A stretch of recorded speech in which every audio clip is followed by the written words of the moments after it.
And here we are again, folks.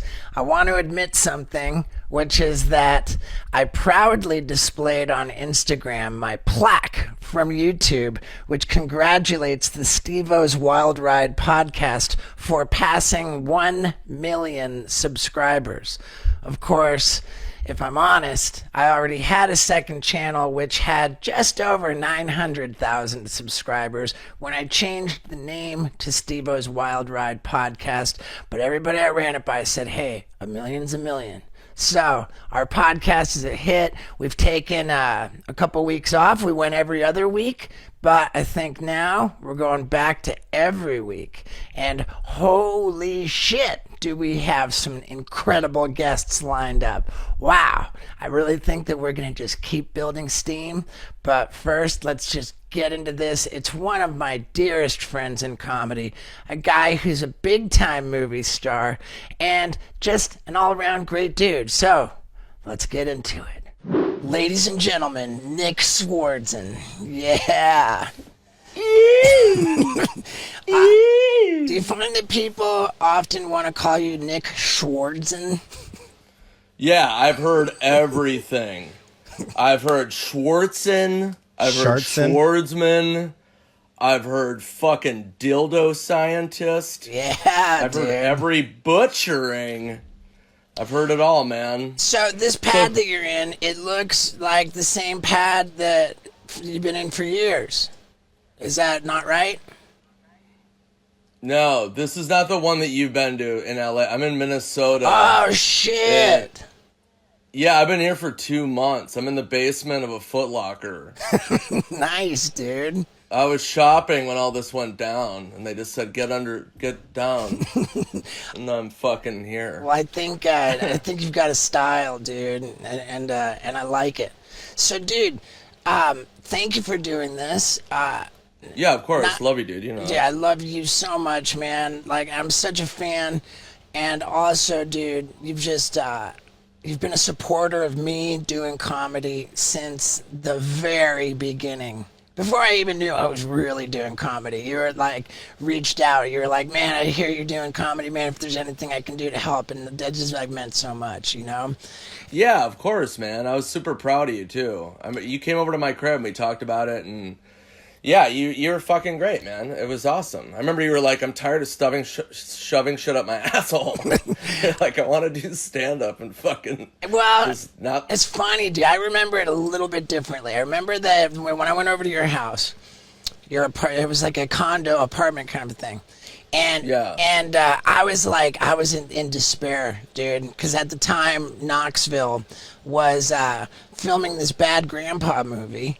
And I was like, I didn't know what was going on with it. I found out about it like the rest of us jackass guys found out about it from all these entertainment websites saying Paramount Pictures buys all the domain names for Jackass 4 and Jackass 4 Bad Grandpa, and this. I was just like, wait, huh? Like, why am I finding out about a Jackass movie like this? And then we went on to learn what it was, but the initial shock was like, fuck, Knoxville's making a Jackass movie without us. Now we're the Jackson 4. like, oh my God. And then I remembered too thinking like, good, well, they gotta have us in there. And so I was like trying to write ideas to write myself into it. I was like, oh, well, I'll do this, well, I'll do that. And it just like, it wasn't getting anywhere. And then all of a sudden I was like, you know what?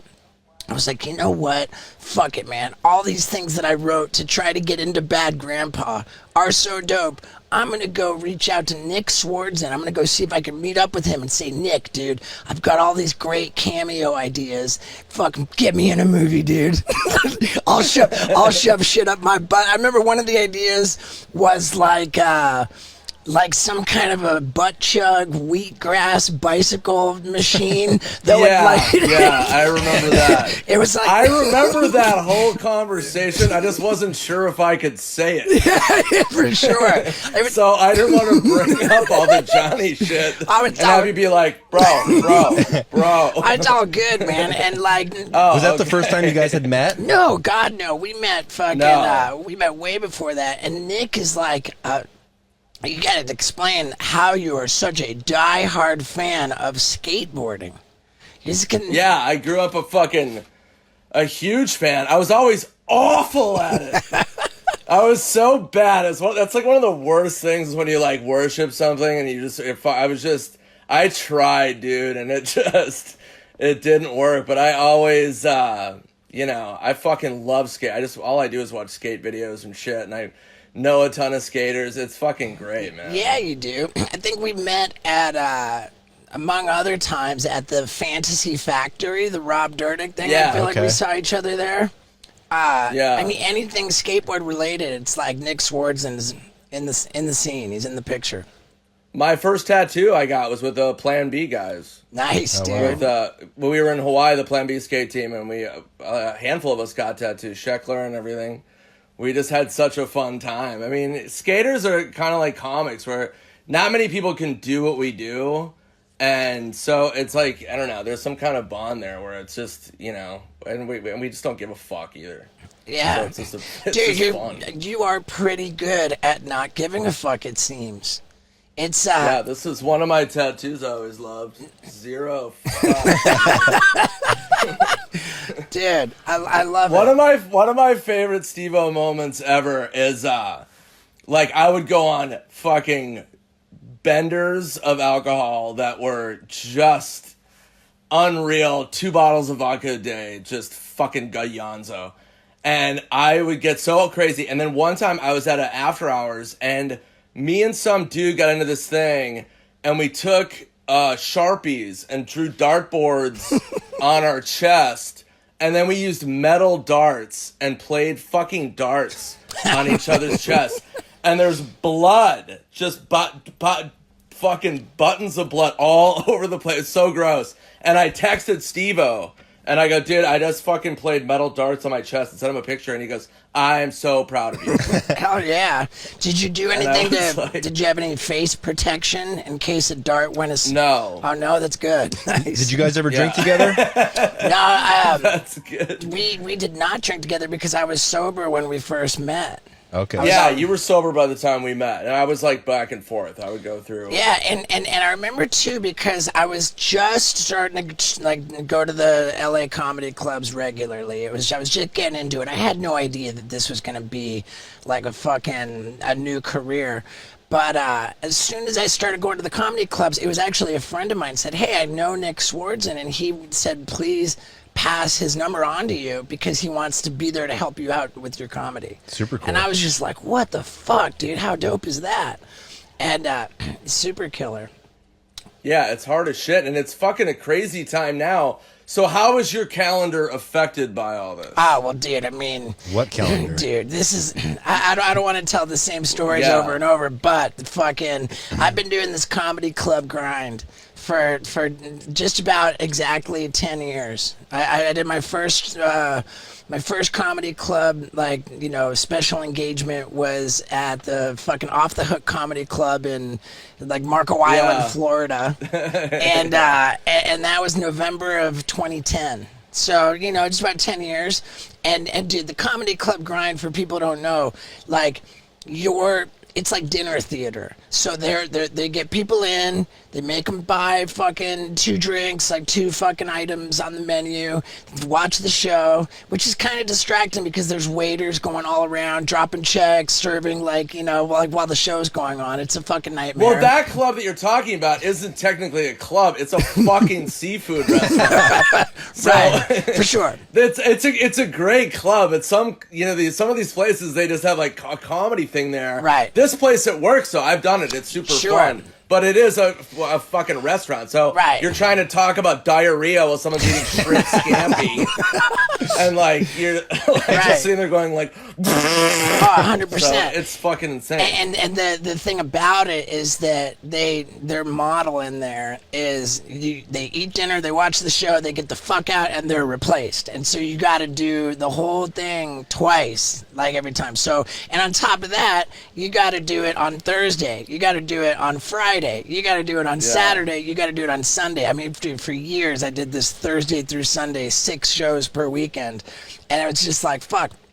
ultimately I said, okay, dude, I gotta have a life. Now I got, my girl, so I'm only gonna do 2 shows Friday, 2 shows Saturday. It's still a fucking backbreaker, and the week before this shutdown started, like, my agent calls up and he says, hey, dude, I gotta tell you, dude, fucking, you're graduated. Fucking no more comedy clubs, dude. You're selling out like way ahead, so far in advance of these comedy. It's just not. I'm not gonna look at any more comedy club deals. Now you're in theaters, and the next fucking week, comedy ends.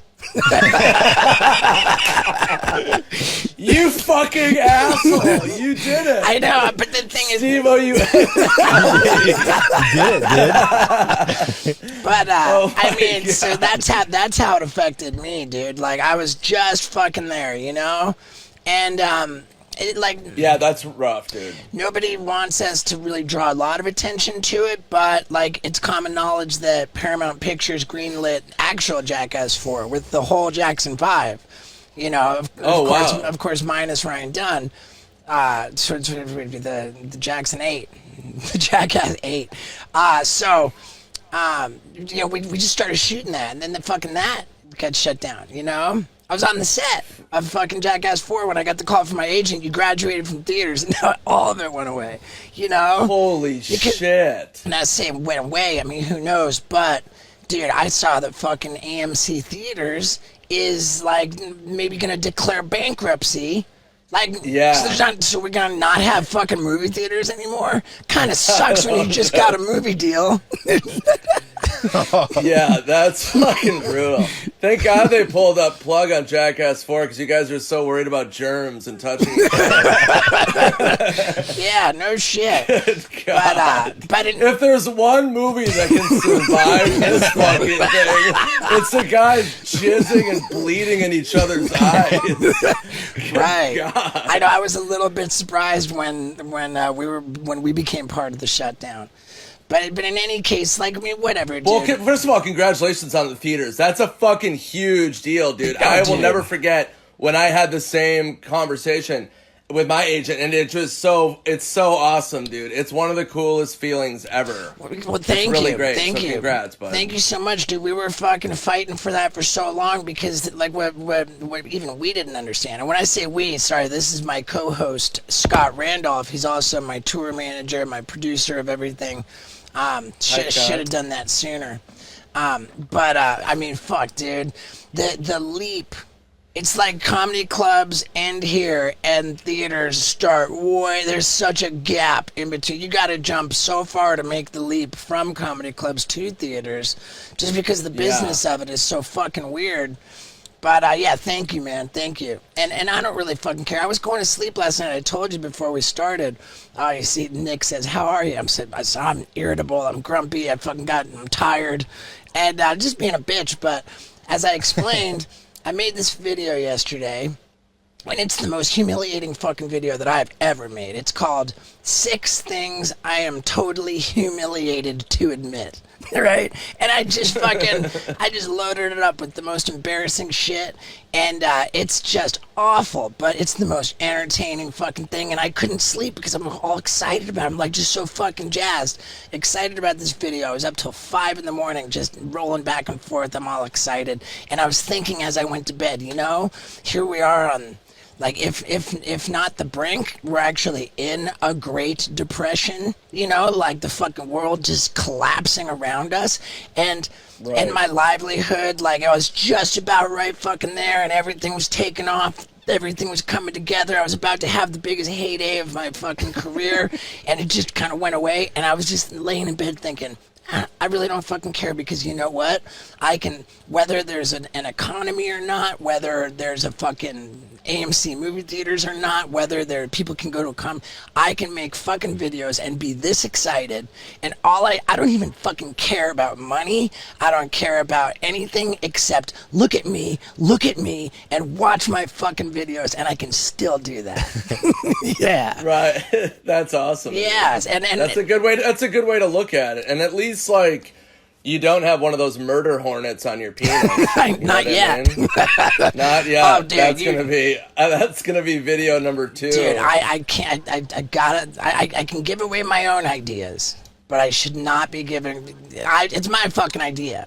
I said I wanted to fucking put like a fucking blow dart gun kind of thing, you know, and put put this like tube like up my asshole and have him like blow a fucking hornet into my asshole.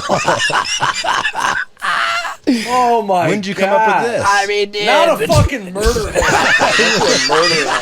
Murdering your butthole, dude. Nick's disgusted with me.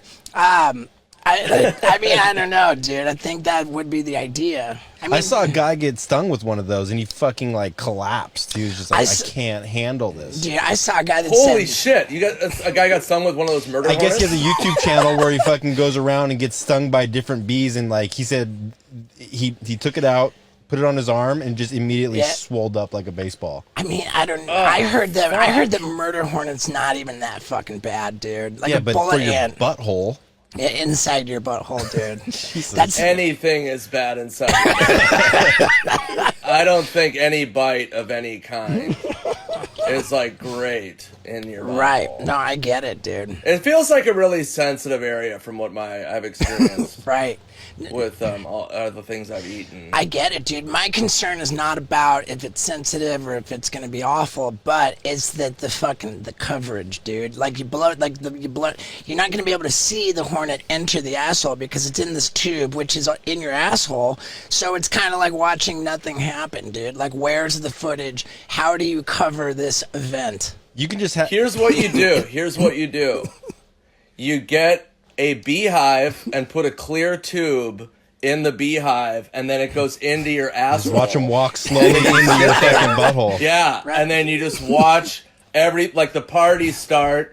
Either do like a honey enema or something, and then play some fucking music. Get a BJ, and then fucking the party in the asshole. Oh my God. You watch in it your from the butthole. whole beehive. See, that's why Nick Swardson is a hugely successful entertainer, right there. Just coming up with shit on the fly, dude. Yeah. So, dude, I want to say too, real quick, because I promised that I would, that here we are in this van. We fucking blew a fuse on my fucking van, so we're just gonna get sweatier and sweatier as we go. But not to worry, because we're making progress in here. This is our fucking traveling podcast studio, and I was looking for mic arms, right, so that we don't have to hold the fucking mic. And I'm just checking them all out, going down the rabbit holes, and then I finally decided on this one from this company, OC Whites, and I ordered them just like any other fucking asshole. They get back to me right away. They said, hey, the wall mount that you ordered fucking isn't actually compatible with the mic arms that you ordered. And before we send this order, we want to make sure. And I was like, wait, what? You guys are looking out for me like that, and I'm just any old schmuck? I said, dude, I got to tell you, man. I'm fucking ordered these for my podcast, and out of the gate, it's a fucking hit. You know, I'm just reeling off the people I'm getting on the podcast, just like, bragging about how well it's doing. And the guy said, oh, fuck, man, that sounds great, dude. I'll overnight you these arms on my dime if you mention them on the podcast. And I'm like, fucking hey, dude, look at these. I mean, there's a lot of people just listening to the audio, but just trust me, these fucking mic arms are dope. And that's why I fucking shout out. I promised it. And I fucking loved it. I called that guy right before. I said, dude, we're 8 minutes until we get on with Nick Swardson. How do you like that? Yeah. So, dude, let's talk about. That was one of the best shout outs I've ever. How smooth was that? I didn't even know where he was going with that. Well, dude, I fucking am thrilled, man. And dude, wait until you see like by next week we'll have this fucking sign with the podcast logo on this fucking shaggy fur behind me, and it's a Halo Light logo. It's gonna be all his pubes on the background too. Right. My podcast dude is going to be furious with me for that shout out, but I don't even care. But in any case, now, I've got a bunch of questions that I want to ask you, Nick, okay? Okay, all right. Well, should we also, let's just tell people before we started. You've got a movie coming out on Netflix. Actually, no, I don't care about that. I care about the pubic hair that Steve-O is saving up to be a Sasquatch. Oh my God, dude. So our goal right now to come out of this fucking quarantine is the theater tour starting Pube Squatch. Yeah. Which will be fucking Steve-O. Oh, dude, this is that now. Like, I have this habit of just giving away ideas on the podcast. I like the idea that it's like the people who are really dedicated to listening to the podcast, and all of them, you know, they're like fucking diehard fans, and they deserve to get that extra juicy inside scoop of things that they probably shouldn't know. Which is why maybe I'll tell you that I've given away a bunch of ideas, and here's one that I have not divulged. You'd think I'm crazy for giving away my ideas the way I do, but they're so crazy, nobody's gonna copy them, so screw it. And Nick's reaction to what I'm about to tell him is amazing. But first, let's talk about this pandemic. I hear that now they're gonna keep LA County closed down, stay at home for another 3 months. Oh man. Well, thank God for Postmates, because you don't have to leave your house to get whatever the hell you want, and you can support your local businesses, which is so important to do. And I'm such a fan of Postmates, and I'm grateful for them sponsoring this show. We are giving my listeners $100 in free delivery for your first 7 days. So that what that means is you download the Postmates app. You use the code WILDRIDE. That's WILDRIDE on the Postmates app, and you get $100 of free delivery for a limited time. Okay, so hurry up and do that right now and support your local businesses. I love Postmates, and if you don't have it, you're nuts. So get it and use the code WILDRIDE for $100 in free delivery. Now, get ready to see Nick Swardson very disappointed in me. I'm getting fucking breast implants, dude.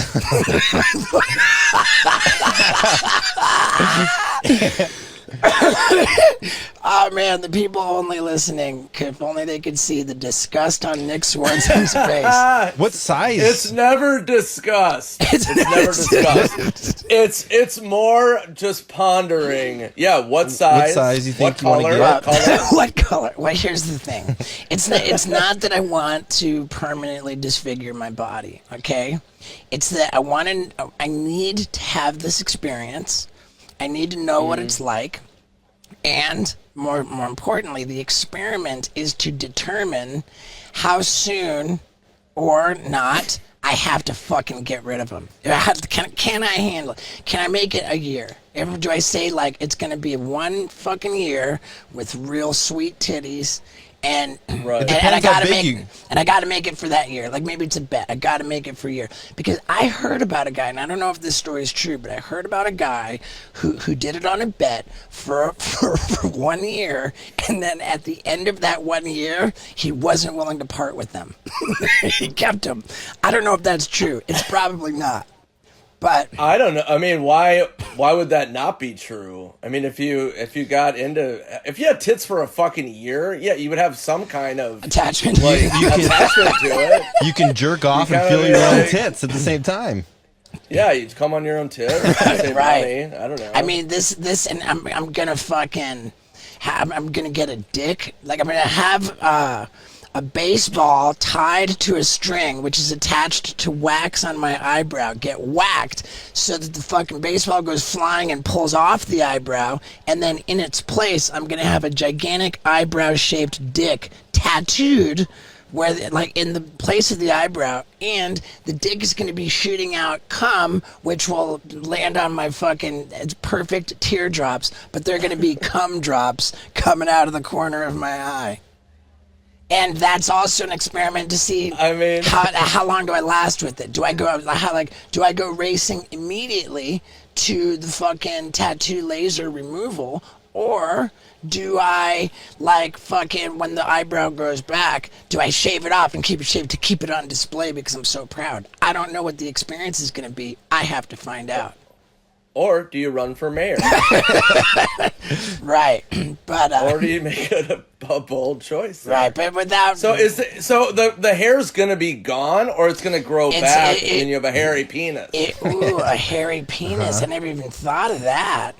The idea is for the dick to actually be bigger than the eyebrow, so it would technically be a hairy penis. You can shave half the eyebrow, so you just keep a little hair patch. Or I could just be really careful to make the actual outline of the eyebrow so that it's a properly hairy, Yeah. a furry dick. Yeah. I think it's great. Right. I think it's great. And then if you go that way, I'll get a pussy in each one of my armpits. Nice. Each one of my armpits will be a full working labia. Dude, nice. But enough about me, Nick. Enough about me. I do want to talk about your Netflix movie because we watched it yesterday, and you and Rob Schneider stood out to me as the funniest guys in it. Oh, thanks, man. Yeah. Yeah, it was fun, man. It was a fucking blast. It's fun doing rated R shit, you know what I mean? Right. It's just fun when you can say whatever you want. You don't have to like worry about it. The sex scene, there's a threesome sex scene where it's so fucking funny. This one person is sort of being left out, like a little bit neglected in the sense she keeps trying to get in to the fucking party, and each attempt to come in, like there's like some thrashing, like erotic motion where she just gets kicked in the head, and it's so violent. She's trying to get some action, and she just gets her ass beat, like again and again. Every time she got fucking nailed, I just laughed harder and harder, dude. I loved it. When you guys are doing movies like that, are you guys just laughing the whole time in the background, or is it pretty serious, or is it just a fucking big party? It's pretty bad. I laugh a lot. I've been told I've ruined so many takes, man, because I'll try to focus, but I improvise a lot, and especially if you're with somebody that improvises a lot, like I did a movie 30 Minutes or Less. Oh my God, that's the one where you said Danny McBride. Sorry for interrupting. I love that movie. I'm so sorry for interrupting you, but dude, when you said, what was the line that you said? Oh, dude, remember like in 7th grade and like we worshipped Satan for the whole year? I mean, I forget what the exact line was, but that was that I fucking howled because I'm a big fan of Satan myself. Yeah. Dude, I mean, that just spoke to my... Who's not? Right. Satan, dude. Oh my God. But yeah, that movie I fucking loved, and it was so much improvising with me and Danny McBride. We play like the villains in the movie.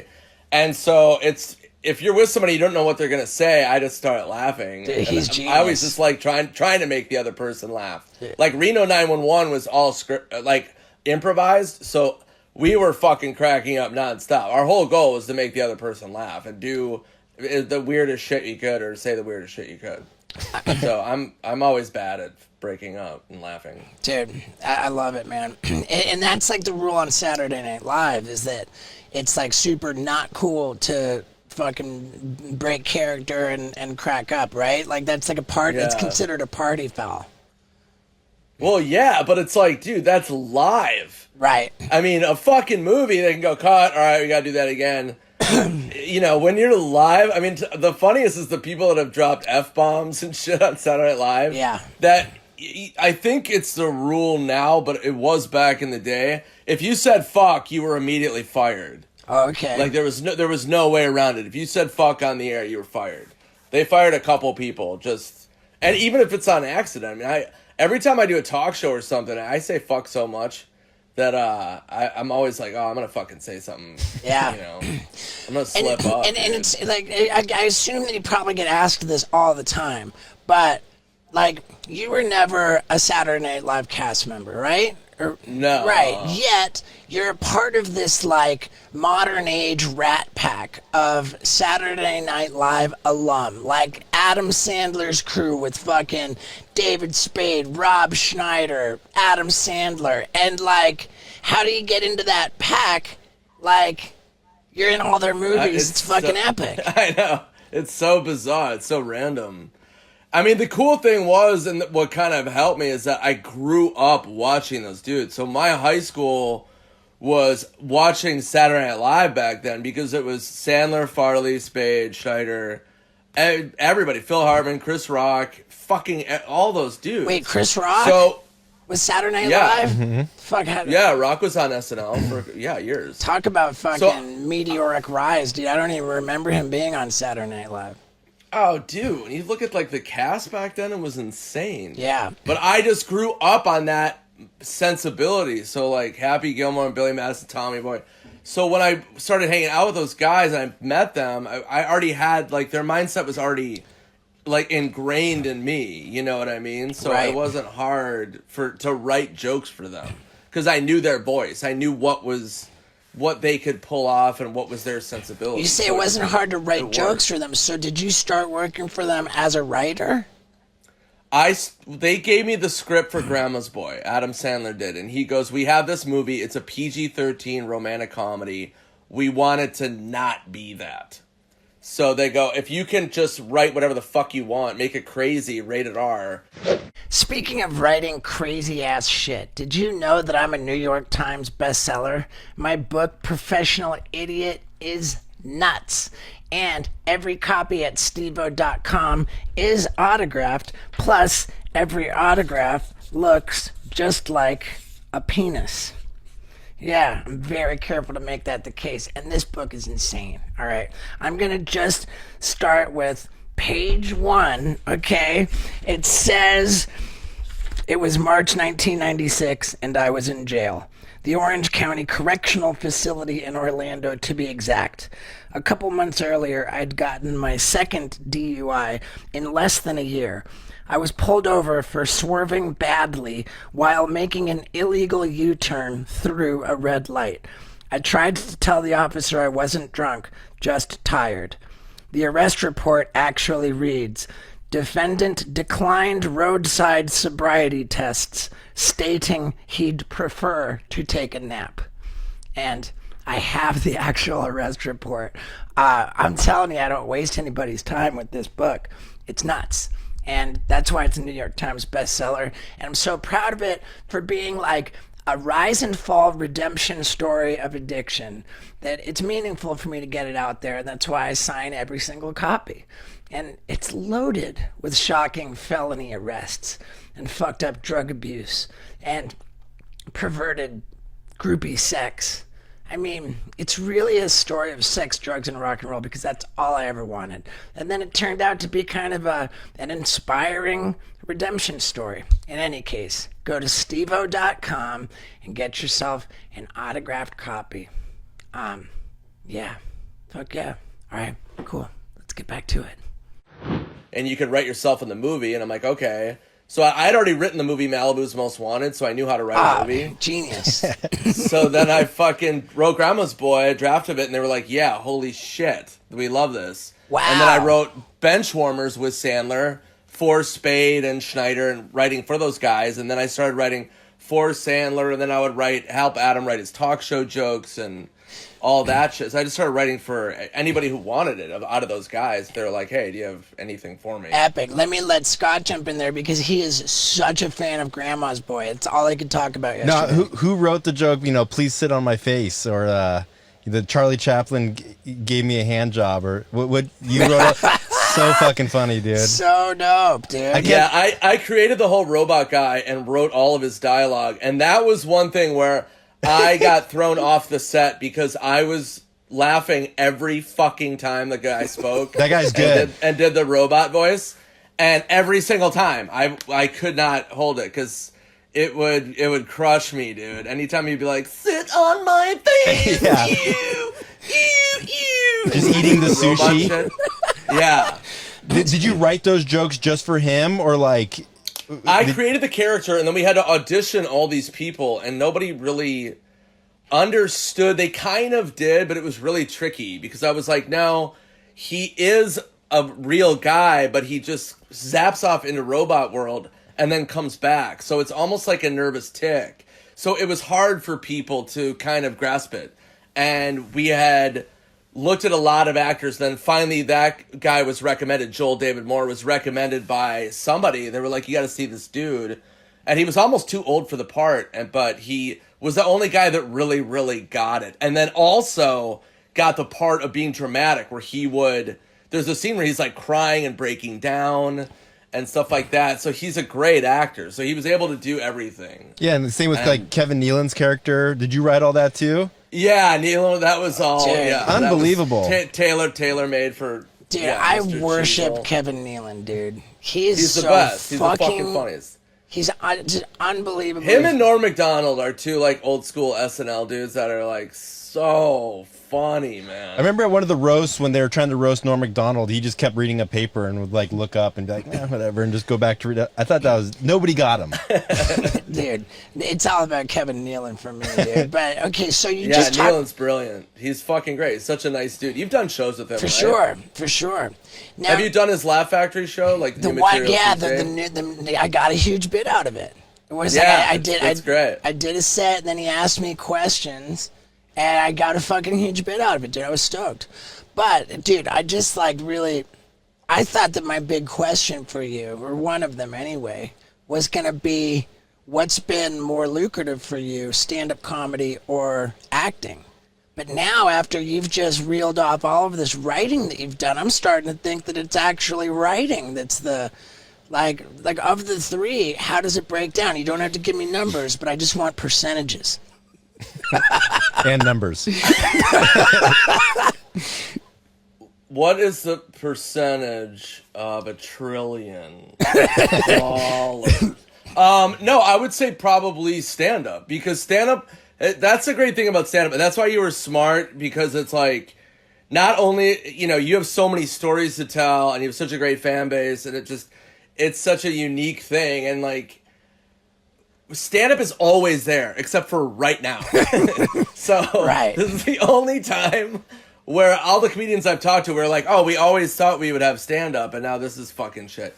But forever, it was like, the Hollywood shit's Hollywood, So it's like writing gigs or acting gigs, they kind of come wherever, but stand-up is always consistent. Right. It was something I could always do. I've done it 25 years. I was 25 years this February.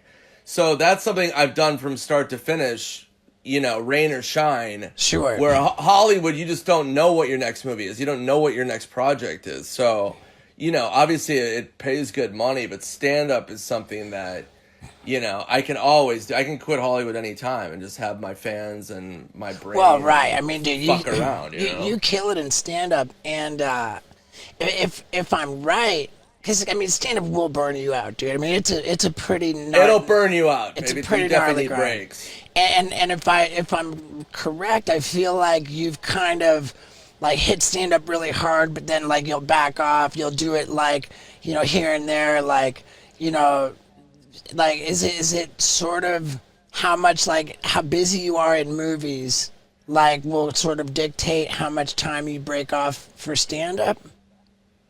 Yeah, I mean, it's what's hard is shifting gears. So when you're writing a movie, I just put all my energy into that. So my brain is tailored to that movie and writing for people and getting those specific jokes out. So my brain, it's hard to switch over and go like, oh, stand-up bit, stand-up bit, stand-up bit.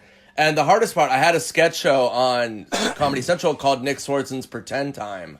And it is the fucking most insane show. I don't know if you've seen any of it, Steve-O, but you would lose your mind. I'll send you some of the sketches. Yeah, dude. And that took up 2-3 years of my life of just sketches. And I quit stand-up. I didn't do stand-up for over a year, about a year and a half, because my brain was so dialed into writing sketches and other shit that I couldn't make the switch. So it was really bizarre, but you would love this show. There was a sketch that I couldn't believe made it to air called Suck Your Own Dick Abs. and it was an infomercial about a band that you put over your head and over your knees, and you get ripped by trying to suck your own dick. And I sent it to my agent to see if Jim Carrey would be the infomercial dude. And my agent was like, he's not going to fucking do this, man. It's about sucking your own dick or whatever. And I was like, yeah. But that was just some of the shit that was on there. It was fucking insane, dude. You would love it. Dude, I love it. Now, I remember, and thank you for this too, you invited me to be a part of a show that you put on at some like weird theater that I'd never even heard of, but it was like a beautiful theater right in the middle of West Hollywood. Yeah. Yeah, I think you had Kevin Nealon there. It was just like a star-studded ass fucking Nick Swardson and Friends comedy night. And I don't know how often you did that show, but I was just thrilled. I was like, oh, fuck yeah. I'm thinking, what am I going to do? Like, what am I going to do? I feel like I had like a 10-minute set to do for you. And I was just thinking, man, oh, dude, I want to kill. And I remember I decided on, I'm going to go out and I'm going to do my fucking bit where I tell like 100% true stories about the fucking most famous people I've done cocaine with. Right? And I did this bit fucking routinely on tour, and it was just always a killer. People, I'm like, oh, dude, you guys get ready to be excited, man. It's time for celebrity cocaine stories with Steve-O, and people go wild. But I remember that night when I did that there, it was the first time where I felt like, wow, maybe this is uncomfortable. Like, I don't know. And I wonder if I don't know if you were even like, in the wings, or if you were even like, aware of the bit I was doing. But I was like, oh, dude, I hope I'm not rubbing Nick the wrong way doing this at his show. And I was really conflicted about that bit in general. And I remember when I went to go tape my next comedy special, my agent said, hey, let's go ahead and leave celebrity cocaine stories out of this special. It just doesn't feel like it fits in. And I was like, oh, all right, fucking, I'll leave it out. But then I regretted it. And I was like, oh, fuck. And so I went and filmed it. I put it on YouTube. Oh, sick. Yeah. I remember that show. I'd only did a handful of them, but the whole point of those shows is, I mean, I'm like so scatterbrained because I'm running the thing, but I do remember you doing that bit. I thought it was hilarious. And though that theater, it's, for those of you out there, it's just a small theater. It's only like a couple hundred people, but you can do whatever you want. So everybody just fucks around. So there's no pressure, to be like, oh, I got to do whatever. It's just, I just want people to just do anything. And if it fucking eats it, it's even funnier, dude. I have fucking bombed at that theater. I would do other people's shows, and I remember I walked out on one of those shows and I go, hey, I just was at a restaurant and I had this meal and it was the best meal I've ever had. And the owner came over and he goes, hey, thanks for coming and having dinner here. And I go, that's the best meal I've ever had. It was so good. Tomorrow I'm going to eat my own shit. And that's how I opened, and it bombed horribly. And then I just proceeded to fucking bomb so bad. Yeah, so, I don't care, but you didn't bomb it. It was fucking great. Oh, no, I don't think I bombed. I don't think I bombed. It was hilarious. I just felt that it was like, it was the first time I felt like, ooh. So I remember I told Bill Burr about it, and he was like, oh, man, dude, you don't want to fucking do that, dude. He's like, you don't want to be like, Bill Burr said, what? Bill Burr said, you don't want to be like fucking Kathy Griffin, where she makes everybody fucking into her material and then nobody wants to be around her. Like, oh, so he's talking about like if you're doing cocaine with somebody, right, like sort of burn, like oh, right, blowing up someone's spot, like calling him out for it, putting him on, throwing him under the bus. Yeah, I can see why your agent won't want to do that on a special, because it's like right, but then that's really dicey, dude, because people can be right. I've told stories about getting fucked up with people, and they're like, hey, what are you doing, dude? Right, but then, like, oh, but then I showed Bill Burr the video. Like, I sent him a link, and he was like, oh, dude, that wasn't so bad, Like, you made Kid Rock sound really cool. Like, it's like Lindsay Lohan. Yeah, as long as it's not, like, a horrible, right. know. It was, I think, like, I remember, too, because, like, with, like, my sober people, like, we all really care about, like, not doing harm to others, and if we fuck up, going back and making it right, and we're, like, kind of touchy about all that. And right. like my sober community was kind of split down the middle. A lot of people were like, "Come on, dude, it's fucking comedy. Like, who cares? There's no revelations here." Like you're talking about people who are all 100% known to have had a history. Plus, the stories are so old. Like, fuck it. And then some other people were like, so I went with the people who said do it. That's what you gotta do, man. That's my spiritual path. But dude, on the topic of getting fucked up and how people are somehow touchy about it a lot of the time, like, it's perplexing to me how much you just promote alcoholism, and I wonder how much of it is like, oh, that's just Nick being goofy, being Nick, and how much is it like you're really, like, do you ever, the question is, do you ever feel like talking about getting loaded all day and drinking 2 bottles of vodka and how fucking you're so wasted that you piss your pants or whatever it is, that's gonna like get in the way, or is it just you get a pass And is it all just bullshit anyway? Well, that felt like 40 questions. Yeah, sorry. But I can answer all of them. So I've always been a drinker. I started drinking. It's very like in the Midwest, it's like you just drink, you know what I mean? And so my first album was called Party. And that's like, I was a drinker, you know? And so the older I got, I would go on and off. So when I film a movie, I rarely drink. Maybe one or two, this is a couple stories, but it's rare. So, you know, I don't promote alcoholism, but I just have a good time I love drinking. I haven't drank for almost 8 months. It'll be 8 months this month. Wow. Oh, shit. But, yeah, so like, I never had a problem with, you know, like drying out. And, you know, when I would go and get fucking wild, you know, there were reckless moments and stuff like that, and none of them are embellished at all. But, you know, it's one of those things where everyone's different, you know what I mean? So I was somebody that, I don't have an overhead. I don't have a family. I don't have, you know, so I would just go, I was like Peter Pan. I've been doing comedy for fucking 25 Well, years. dude, you know you've been doing So it's a comedy. blast. You know you've been doing comedy for a long fucking time when you say my first album. Yeah, totally. I'm like fucking REO Speedway or some shit, dude. Yeah, comedy albums. That's a fucking good one. But yeah, so I've done, you know, I've gone to AA. I've done all the stuff, and you know, it's just, I definitely do not promote or condone. Right. I mean, like, hey, everybody Sure. drink 2 bottles of vodka. It's Right. fucking Promotes horrible. promotes It's a so strong bad, word. and I've ended up in the hospital many times. Promote is a And- strong word. I take that back. And I'm not suggesting that you have a problem. This is not an intervention. It's I just a think it's pubic interesting. hair intervention. I just think it's interesting because you find like you know I follow you on social media, and there's just a lot of your humor that you really get a kick out of debaucherous fucking like drunken comedy. I can only imagine. I can only imagine the fans that come to your comedy shows are pretty fucking hammered the whole time.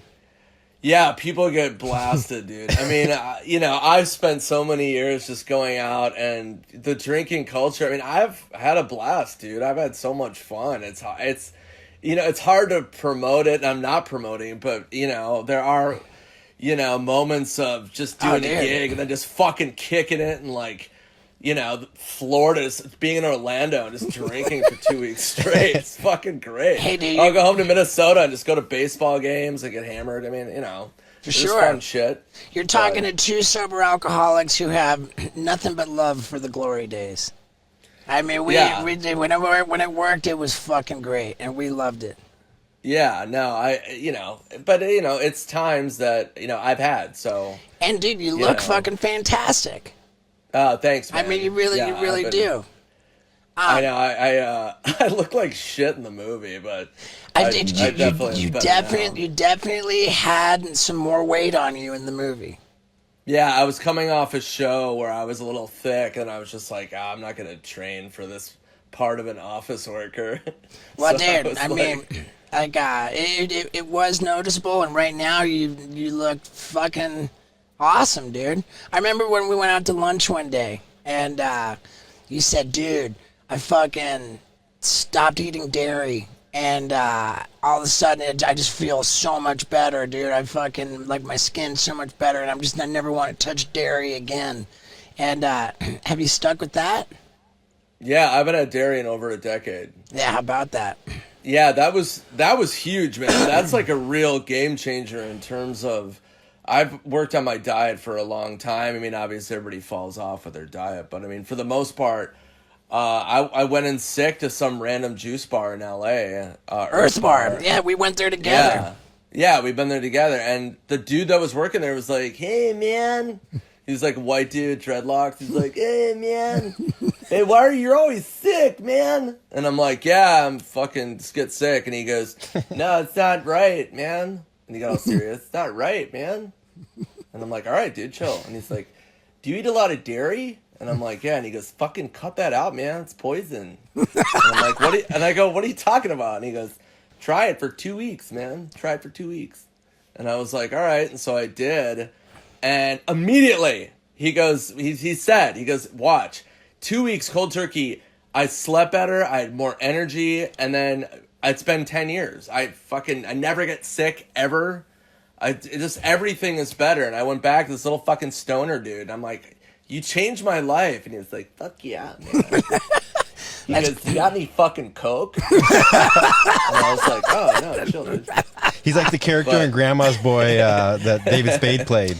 Dude, I'm still yeah, totally. I'm still tripping out on this writing, like, because he was saying, we just heard Nick say, when I wrote Grandma's, were you talking about writing entire movies? Did I hear you correctly? Like writing? Yeah, I was brought in to rewrite it, so I rewrote it from page one and helped a script that had already existed. But I did a whole polish in terms of characters and the tone of it. I mean, the original script was like a broad comedy. I just heard mailbox money. That's all I heard. Right, I mean, dude, how does writing an entire fucking movie that goes out in theaters and fucking kills at the box office not generate more revenue for you than stand-up? Well, Grandma's Boy didn't kill at the box office. It ate hot shit. Yeah, it's like a fucking cult classic. free-based fucking diarrhea. It cost like $5 million and it made like $4 million in the theater. It was something like just maybe 6. Shit. So it did huge on DVD, though, like gigantic. I remember one of the guys that ran Blockbuster was like, yeah, it's one of our most stolen movies. And I was like, oh, that's cool. He's like, yeah, no, it's not cool. I was like, oh, I mean, no, it's cool. And okay, so what other movies did you write? Did you say that you wrote 30 minutes or less?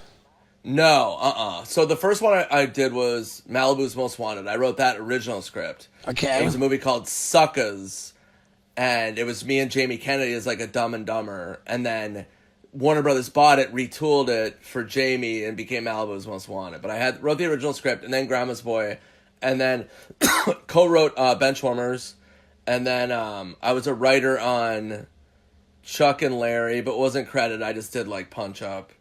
And then I wrote Bucky Larson with Sandler and Covert, and then I've written 3 other scripts that have not gotten made yet, and then I wrote like a ton of TV pilots. Cool, man. Did you? And I didn't even say the name of your new Netflix movie, which is called The Wrong Missy.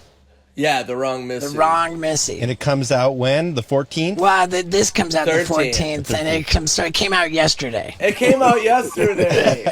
Yeah, watch it now because it's fucking hilarious. It's got David Spade, Rob Schneider, fucking homeboy Lauren Nick. Lapkus, who plays Missy, is amazing. Yeah, that was incredible. She's great. intense. Yeah, she's intense. I didn't really know her. I knew of her and was From like Crashing. loosely familiar with her, and then when I saw her, I was like, "Oh my god!" Like what she was doing. Yeah. That she just went for it, dude. That's when you know you're committed to comedy, is when you just put yourself out there. And like for those of you who want to do comedy, like you have to put yourself out in so many ways. I mean, just being on stage, but in terms of like, it's like when you saw Will Ferrell at Old School streaking. That dude's fucking naked. You know what I mean? Like, that's always like, you have to just go out and look like shit. Yeah. You know? Like, you can't be like, oh, my makeup, or this isn't a good angle. Not in my comedy, Nick. Not you, Steve-O! I just saw his dick right before the podcast started on accident. Like, I've seen this guy's dick so many times. Yeah. So many, I bet. I can't even imagine. I remember when I first saw Jackass live. I think I told you this, Steve, when you guys were at the Mint. Oh, fuck, dude. I remember that. I was at that show. Dude, I remember that, dude. What was going down at the Mint? Oh my It was my old dorm. It's like an intimate jazz club. And these fucking dudes. Dude, I think it holds like 150 people, maybe. If that. Dude, Spike Jonze was there that night. It was my old Don't Try This at Home tour. Yeah, so what went down? I'm slashing my tongue with broken glass, bleeding all over blood myself, everywhere. stapling my ball sack to my leg. Fucking, I remember Wee Man ran across the stage and dove head first into my balls. Called it the wee battering ram. Funny, and then you guys either did or showed the vomlet. I mean, I definitely barfed. That was my thing. I was professionally bulimic. It was just fucking insane asylum. It was amazing though. It was great. Well, dude, thanks, man. So did you have a hand in writing The Wrong Missy? Did you contribute to that? No, I didn't. That was a pre-existing script, and then I just came along and just did my shit. So it's nice to be an actor and not have to produce or write anything, where you can just kind of fuck around. But it sucked because I couldn't get tan or any sun or anything. So our character was so pale, and so I just looked like a fucking Gargamel's dick. Did you have a hand in writing Uncut Gems, or did you only do comedy? Oh my God, that movie's fucked no, I up, had dude. no part in that. Jesus Christ. No, I played the gem. I was in a gem outfit. Sandler put me in this little gem outfit. Dude, that fucking, oh my God, that movie is insanity. I remember when I saw that in the theater, I was like, non-stop anxiety, like immediately. Oh my God. Like the first 2 minutes, couldn't breathe. I felt like I was coked out the whole movie. Right. Yeah, it was like a cokey thing. I felt wildly uncomfortable the whole time, but I could not stop watching it. Well, after the movie was over, I went to the bathroom and I was like passing some dude that I didn't even know. We both looked at each other and we're like, like, it's fucking heavy, dude. Yeah. Jesus. Yeah, no, it's super intense. But yeah, it's funny that you said like it felt like a cocaine thing, because it did feel like that. And it's funny, I don't know, you probably had this happen where I just assume everyone's done cocaine. So that when I talk to people and I'm like, yeah, it's like when you're on cocaine. And they're like, what? Yeah, like when you're on cocaine. You know, and they're like, yeah, I've never done cocaine. And you're like, oh, yeah, okay. Well, that's what it's like. Anyway. Dude, that happens to me all the time. I would have lived if somebody bet me whether, like, you know, like, I bet you Nick Swardson like didn't write, because dude, like your fucking shit was funny, dude. In The Wrong Missy, dude. I thought I was like, I thought that you had to been totally in charge of what you were doing, because it just felt I change my lines constantly.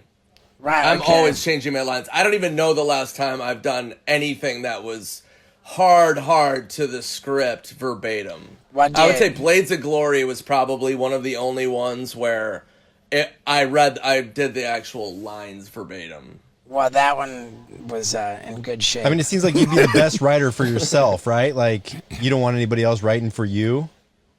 Well, yeah, and also a lot of people hire me solely for that purpose. If they're, you know, it's for me to bring what I bring and my voice, you know. So they'll be like, "Oh yeah, just do whatever," you know, because they know I'm not gonna make it worse, you know. And I'll try a million things. I can do 10 variations on one line. I mean, that's all. When I produce for Sandler, I'm running back and forth, going like, "Try this, and just trying to make it, you know, as funny as possible." So, you know, unless you're doing like a Paul Thomas Anderson movie where it's like, fucking that script is in stone, or like Tarantino, I wouldn't fuck with that, you know? What's the difference between making a movie for Netflix and making the movie for like a traditional studio? It's so much better, dude. They just let you do your thing. The studio system is, a lot of people are paranoid about their jobs, so you get a lot of notes. So for those of you watching this, just fucking, it's insane. So, you know, you'll be filming a movie for a major studio, and then you'll have executives telling Adam Sandler, being like, I don't know, I don't think that's gonna work. And Adam will be like, no, it'll work. And they're like, I don't think it's funny. Maybe cut that out. And Adam's like, no, I'm not fucking cutting it out. That's fucking funny. And they're like, nah, I don't know. And it's just some dickhead.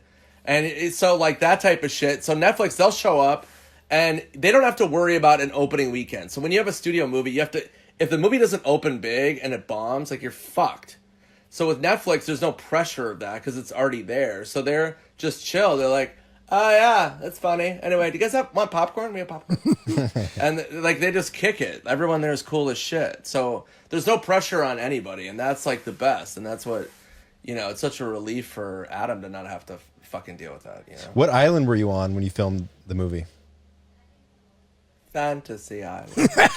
Got it. We were on Oahu. Actual Hawaii, dude. That's killer. Yeah. Yeah, Hawaii is the best, dude. Fucking love it. When did you guys wrap? We shot February, March, so I wrapped Like a year ago. Yeah, it was like a year ago today. We wrapped around April. So, dude, what the fuck's going on in Minnesota? It's just a crazy Minnesota weather. It's the Midwest is so fucking such a headache, dude. It'll be like 30, and then the next day it'll be like 70, and then the next day it'll snow, and then it'll be like 40, and then it'll rain, and then it'll be like 80. It's just like, and it's dude, just, you don't know what you're gonna get. It's like, God damn it. Have we really not talked about the Minnesota Vikings this whole time, dude? Like, I was so excited. I talk about it all the time. I don't even know what to do with football, dude. It's just, this whole year is fucking insane. Did you? And it's insane every day. Yeah. Like, the murder hornet was like just even the nobody was even phased. Kim Jong-un might be dead. There's fucking aliens. Nobody even cares. Nobody even knows what's going on. It's just every day. It's like, oh yeah, there's a sex tape. Bigfoot. He released a sex tape. People would be like, all right. Oh yeah, if you fart, you can get AIDS. All right, yeah, okay. Like, you have no fucking idea what's gonna happen anymore. Oh my god, and dude! Every time I do one of these podcasts, like I get so excited to make my thumbnail for the episode, and I make the logo different for every guest. And I try to cater it to the guest. And I'm like, oh, what am I gonna do for like fucking Minnesota Vikings, dude? Make it the fucking Minnesota Vikings Wild Ride podcast logo. So, what's it gonna do? Now, the Minnesota Vikings football is important to you. I feel like kind of like, hey, I have this experience, not so much anymore because now I'm in a food program, but like I got in real trouble with sugar, and at the end of every meal, it would just come over me like a fucking tidal wave. I would turn into a werewolf with sugar cravings, and I would have this negotiation with myself, like, oh, I want to have dessert, but no, I really shouldn't. Oh, but I want to, and then I'd be like, oh, but I'm gonna fucking hate myself if I do. Ah, fuck it, I'll do it. And then I eat like a huge dessert or 2 or 3, and then I'm just fucking I'm just in shame. I'm in shame, and I'm beating myself up. And then I start to think, you know what?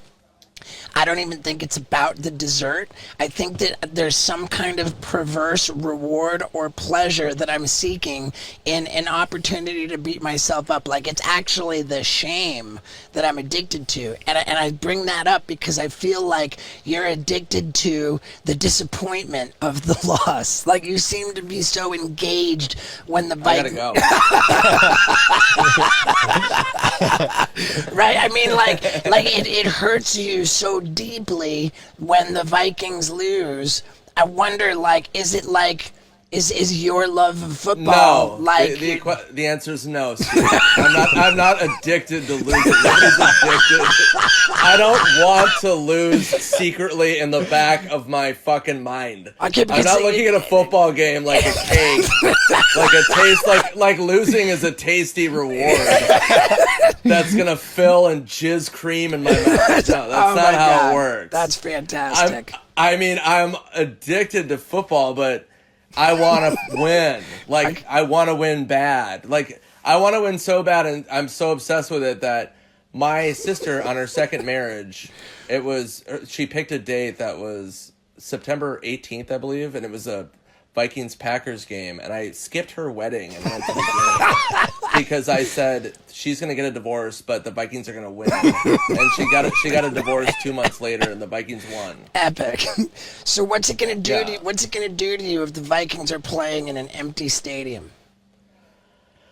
Well, the only thing that sucks is that we had a really good draft, and this is a big year for us, and I feel like, you know, let's just say we play, there's no fans, there's always going to be an asterisk next to it. So that's what's kind of frustrating, is it won't be, you know, it'll always be like, yeah, that was that season. Yeah, all right. So, you know, you want to be at full strength, so that part kind of sucks. That's what I'm most, like, angry about, is if we have this, you know, balls out year, it's always going to be that fucking asterisk of like, well, it's virus. Yeah, it's a motherfucker. Dude, I totally take back everything I said about being addicted to losing. Yeah, what the fuck? Everything was going so well until then. You know what is fucking nuts though is how, and this is another thing I've learned about diet, how fucking psycho-addictive sugar is. Oh my god! And how your body. Like, if when I would cut out sugar. So when I cut out dairy, I cut out a lot of, you know, like desserts and shit like that. And your body craves it so fucking psychotic. So gnarly. That it's like wild, dude. And I've done fucking every drug. And sugar, to me, it was like, I would start to really lose my mind. Dude, there's like you know 10 grams of sugar in a glass of milk. Like, how fucking crazy is that? Yeah, dude. It's crazy. Yeah, it's fucked not up. the same as drugs, but it's like, it is a weird kind of, need this. Dude, I had to fucking go full 12-step on it, dude. I'm like fucking 7 months. He was having the kitchens at the comedy clubs open up at like 2 a.m. just to make them like a double brownie fucking vanilla ice cream. That's not true. Is that true? Yes. I know, dude. Oh I do. Not one, God. but two. Dude, I used to be like super hardcore vegan, like I was right there with you, like fuck dairy, and the thing, dude, the sugar, like the sugar addiction just fucking was more important to me than whether I fucking believe in dairy or not. Okay, so I'm like, give me a fucking brownie. And the crazy thing Make it is, like, he double. doesn't gain weight. Like, if I ate as much as he, like, No, I do. I just fucking. Right. It's just the spare tire. It's fucking. You gain all of it back in your pubic. For some reason, it just goes right to your bush. But dude, I want to. Yeah. Before we get done, I have to say, and I wish I said it sooner, how much like I appreciate that when I did my first comedy special, that like I sent it to you and you watched it and you gave me notes, and again for my second comedy special. Like you chipped the second one, you chipped away at it on your tour bus, I think, for a while. Fuck, tour bus, theater tour. What? How dope is that? It's dope, but well, first of all, I'm proud of you, dude. I'm always here for you. And a tour bus is another level, dude. Of fucking. I remember the biggest tour I did 55 cities, and I was gone for 3.5 months on a bus. And I remember, never forget it, 2 weeks into it, I was already exhausted. And I called my agent and I was like, how many more cities do we have left? He's like, 48. And I'm like, oh my fucking God. And I turned to my opener and I was like, are you ready to lose your mind? And he was like, yep. And that's what we did. I made it like a couple more weeks, and then the alcohol, we started having booze on the bus, and then shit just got fucking. It was awesome, dude. But it took years off my life. Just the fact, just touring alone and waking up in new cities and time zones and altitudes, and just it's fucking insane. I don't know how. Do you feel like this, like when you watch like a documentary about a band and all like that crazy shit, and how much crazier it is when they'll go on a tour bus for fucking like 2.5 years back in the day, or like 2 years. Yeah. They'll just go and like nonstop, and there's like 5 of them on the bus. But I wouldn't mind doing it if I were the Beatles or fucking Motley Crue. Yeah, the Beatles weren't on a fucking tour bus fucking 3 years. Right. They like blew up immediately. They went on like the Ed Sullivan show, and they were like, blah, blah, blah, blah, blah. Everybody was like, ah! And then they fucking were like on a golden thrones and shit. Yeah. I'm talking like randy fucking we did a gnarly bus shit. We did a tour bus through Europe. Like Best time of my life. That must have been sick, dude. 2016. It was we did 26 cities in 28 days. Dude, and holy shit! And I think I remember you posting. Yeah, it was like a crazy 2-story tour bus. The last person on it was fucking Justin Bieber. It was just me and Scott, and we were both in a sex program. But at that time, we had just both fallen off the wagon, so we were just like. That was my last run of fucking acting out. Yeah, on the way there. On the way to Europe, I had sex on the airplane. He's a fucking Mile High Club legend. So I had sex in the seat on the airplane, and then Steve posted it, and then I just had everybody coming up to me, and it was just fucking on. Dude, straight up, like, oh my God. you're not in the Mile High Club if you go on the airplane with your girlfriend and have sex with your girlfriend, like. I counted, like, way back in the Wild Boys days, I met a chick at the gate and humped her on the airplane. I counted that because she was a stranger. But, dude, he fucking met her, like, after sitting down. She just happened to sit next to him. She was in the seat next to him. So hot. and like the plane took off, and this was like this fucking British Airways where like it's like a little cubby with 2 seats in it, and they just fucking whoop, plane took off, they turn off the lights, and he's boning her. Good God. I know, dude. I mean, the only was a red eye. Yeah, it was a red eye, and the only way That turned into a brown eye. the only way you could be more of a Mile High Club legend is if it was with a stewardess, or I should say, sorry, flight attendant. Yeah, dude, that's fucking wild. Plus, she was hot, dude. She was hot. So you're in the sex program too? Yeah. How many fucking programs? Dude, Are you in the space program? if How many are left? if you count drugs and alcohol as separate, then I'm in for barreling for number 5. Just heading barreling towards number 5. What's the 5th one? With the spending. Spending. Yeah.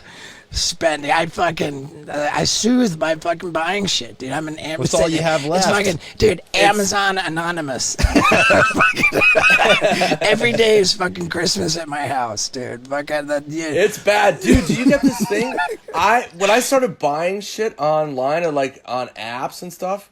So when I'm on Instagram, I'll just get. Oh my God, I fall for it every time. I usually buy. I fall for it every time. They know what I want. Exactly what the fuck I want. And they just send me like, oh hey, what about this? But dude, I'll tell you a secret. I bought this on a fucking.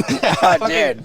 I bought like a $300 worth of Mandalorian shit. Dude, I gotta let you in on a secret. Is that the fucking when you fall for the sponsored Instagram ad, that it doesn't fucking come right away. So when you're interested in what Instagram's selling you with the sponsored ad, just fucking copy and paste it and plug it into Amazon. You get the same fucking thing, Prime. Yeah. Yeah, dude. Same fucking shit right away. Yeah, because I tried to order that toothbrush thing that you like the mouth guard you put in your mouth and it brushes your teeth for you. It's just so fucking hit or miss, dude, with the sponsored Instagram shit. It never came. Dude. It'll never come, or it'll come like fucking 6 months later. All my shit comes right away. Oh fuck. Goddamn. Yeah, so fuck you guys. You're richer than Steve is, so you know that shit. I have hundreds of dollars. Did you have a tour lined up for the year and it got canceled, or did you have anything planned? Yeah, dude, I had a whole thing. I was so mad. My whole fall was gonna be stacked. I had all these theater dates. I had like 25 dates. Oh my God! Imagine Motley Crue. Everything. I had people doing the artwork. I had all this shit, man, and now it's just.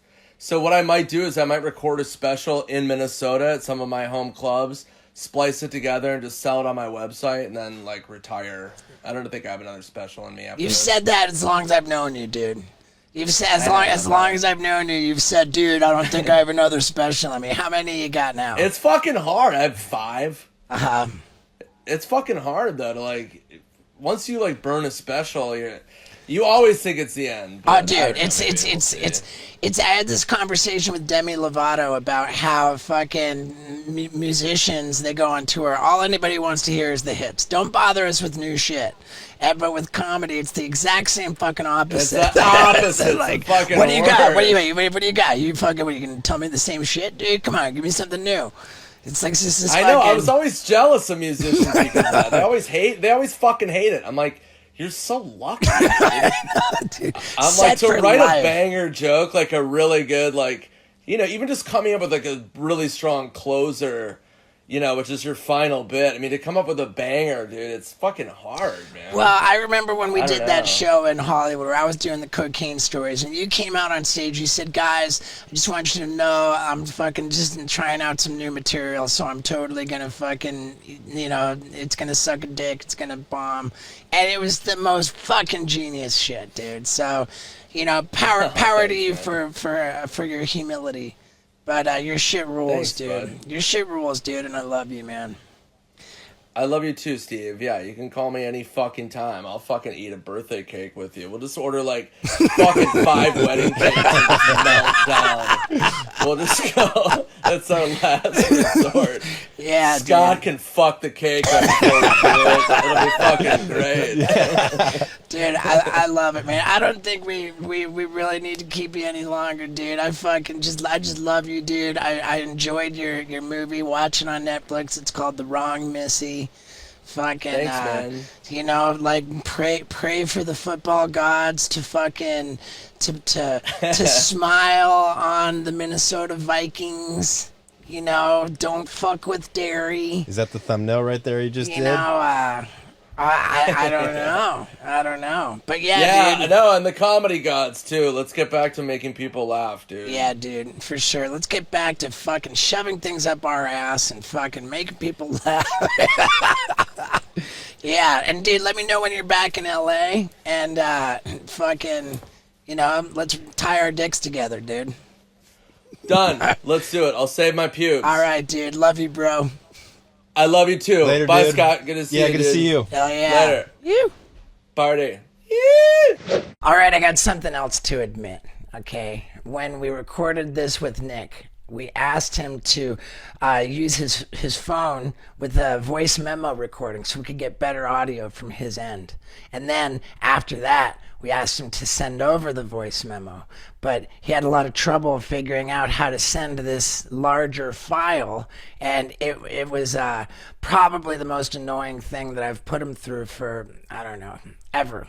Yeah, ever. So let's show Nick some love. That was such a great podcast. He's such a funny guy. Please screenshot this. If you're still hanging in there, screenshot this and tag him on Instagram. Let him know how hilarious he was. And maybe you could apologize on my behalf for, putting him through that. It was tough. I mean, and I kept bugging him, and finally we got it. I think the audio sounds great. Thank you for listening. And Street Team, you know what to do. God, just love you guys. Thank you. Woo! Yeah! Hey everybody, and welcome to an evolved Wild Ride with Steve-O. We've got Moby. And man, we weren't ready for him to talk about his beef with Eminem in quite the fashion that he did. Plus, I had no idea that I was going to fall in love with him just so much, man. What a wonderful, humble guy, and what a punk rock dude.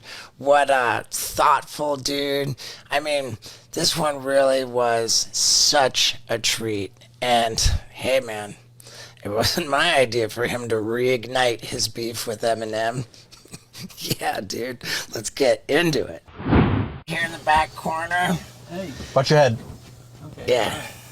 Oh, nice. Yeah, you're right here on this mic. She's a chiller. She'll probably bail at some point. So what is this place? It's heaven. Yeah, this is our mobile studio, which we bring to our guests for convenience. And here, can you angle that up? Would you like a water? Sparkling water? I might at some point, but for now I think I'm okay. Sure. Okay, we'll, good. we'll keep it by you in the cup holder. Yeah, I'll Okay. take one. Thank you. Yeah. Where are you guys coming from? Right down the road. Where?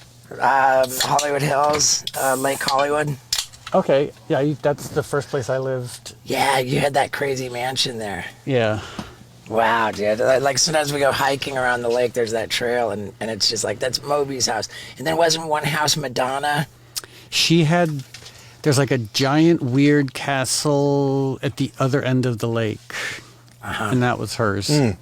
Right. Well, then let's just dive into it. Great. Ladies and gentlemen, Moby. Hi, Wendy.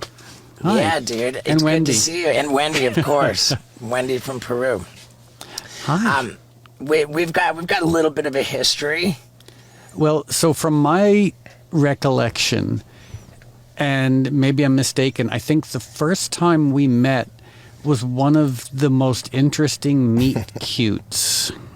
It was in St. Petersburg, Russia, and I was on tour. Sorry, Wendy.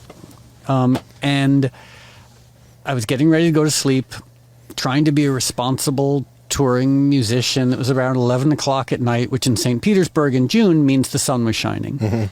And all of a sudden the phone rings, and I pick up my phone in the hotel room, and it's Johnny Knoxville saying, "Hey, Moby, it's Johnny Knoxville. We've never met, but I'm here with all the jackass crew." It was Wild Boys, and I think Okay. I'm not What sure year? I'm not sure if we made this clear.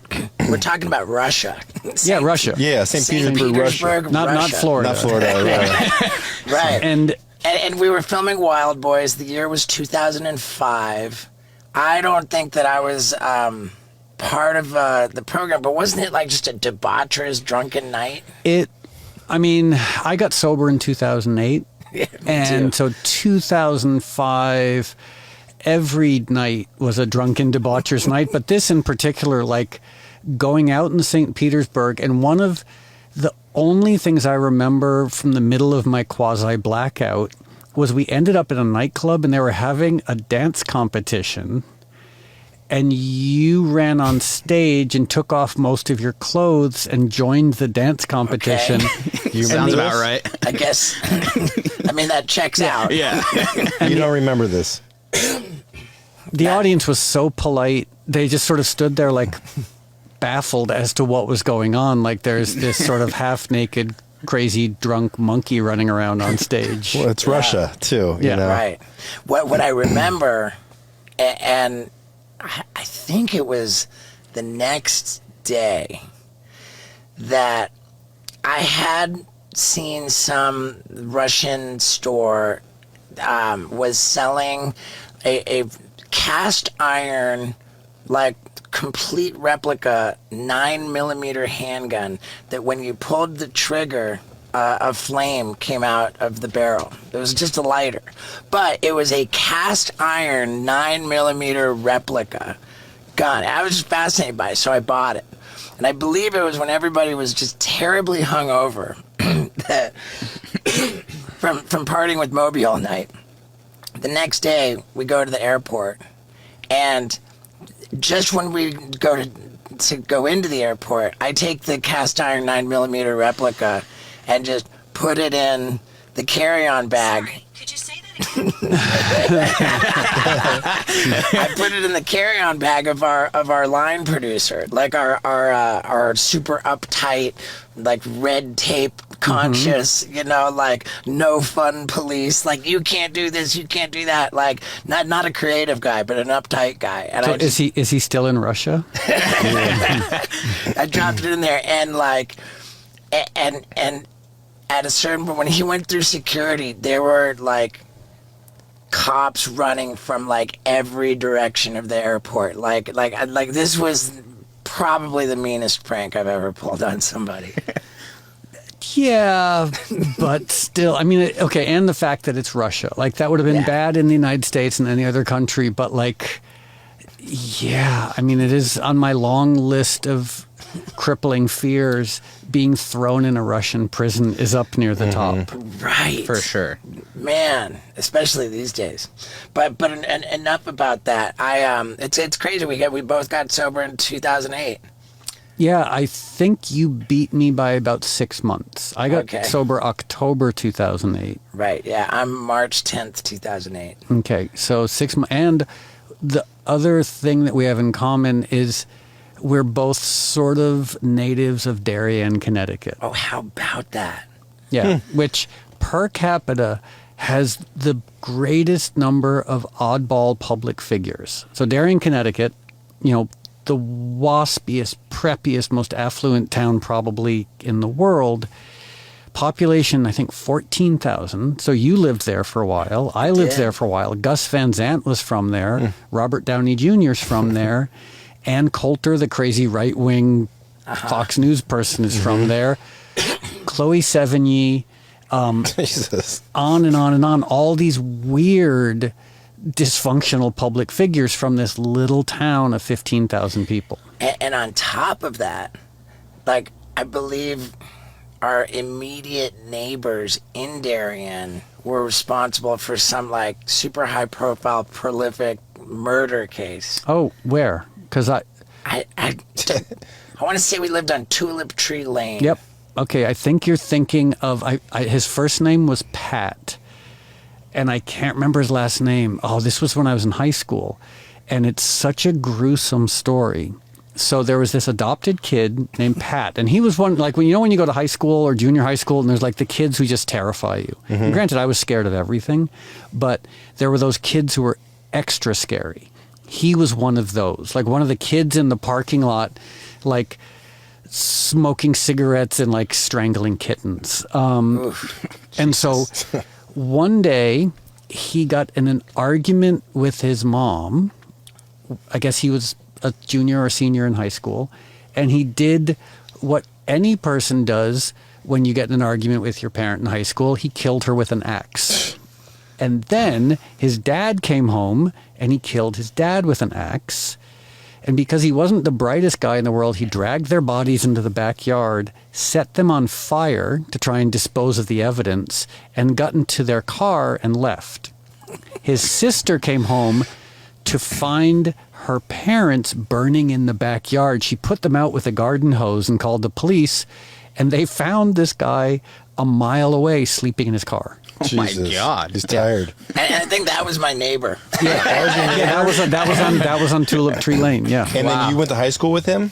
I think he was maybe a year older or a year younger, but yeah, we like one of those people you just sort of knew. Yeah.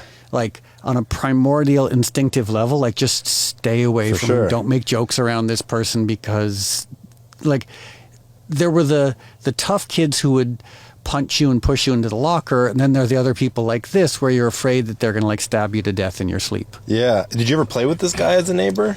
I don't know. I'm not even sure what the timeline is of the murders compared to when we lived there. Maybe, I don't know. How old were you when you were in Connecticut? Dude, I moved there when I was 4 and left there when I was 6. Okay.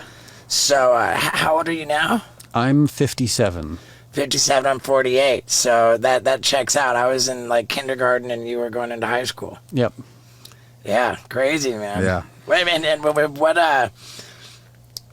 a eloquent telling of that story. I Well, love that. The one thing I will say in telling the story is you're allowed to be really dry and boring in the beginning of the story because it goes to such an unexpected place. Yeah. You know, you can be like, oh, well, he was kind of scary, you know, scared me in high school. By the way, he murdered his parents and set them on fire in the backyard. Yeah. I love your art, man. I don't know if you saw at one point, I just felt compelled to tweet, totally unsolicited tweet, that Moby is my favorite Pandora station. Just type in Moby, click play, and that's I just put that out in the universe. Wow, thank you. I'm having a Maynard moment. Way to go. You did Here we go great. again. Thanks. But there are enough people who hate me that's actually kind of an act of bravery. Like, to come out and say that you like me, I feel like there are a lot of people who actively dislike me. So, Man, that it makes me sad to hear you say that. I think you're great, man, and I really love your music. It is like my just the best.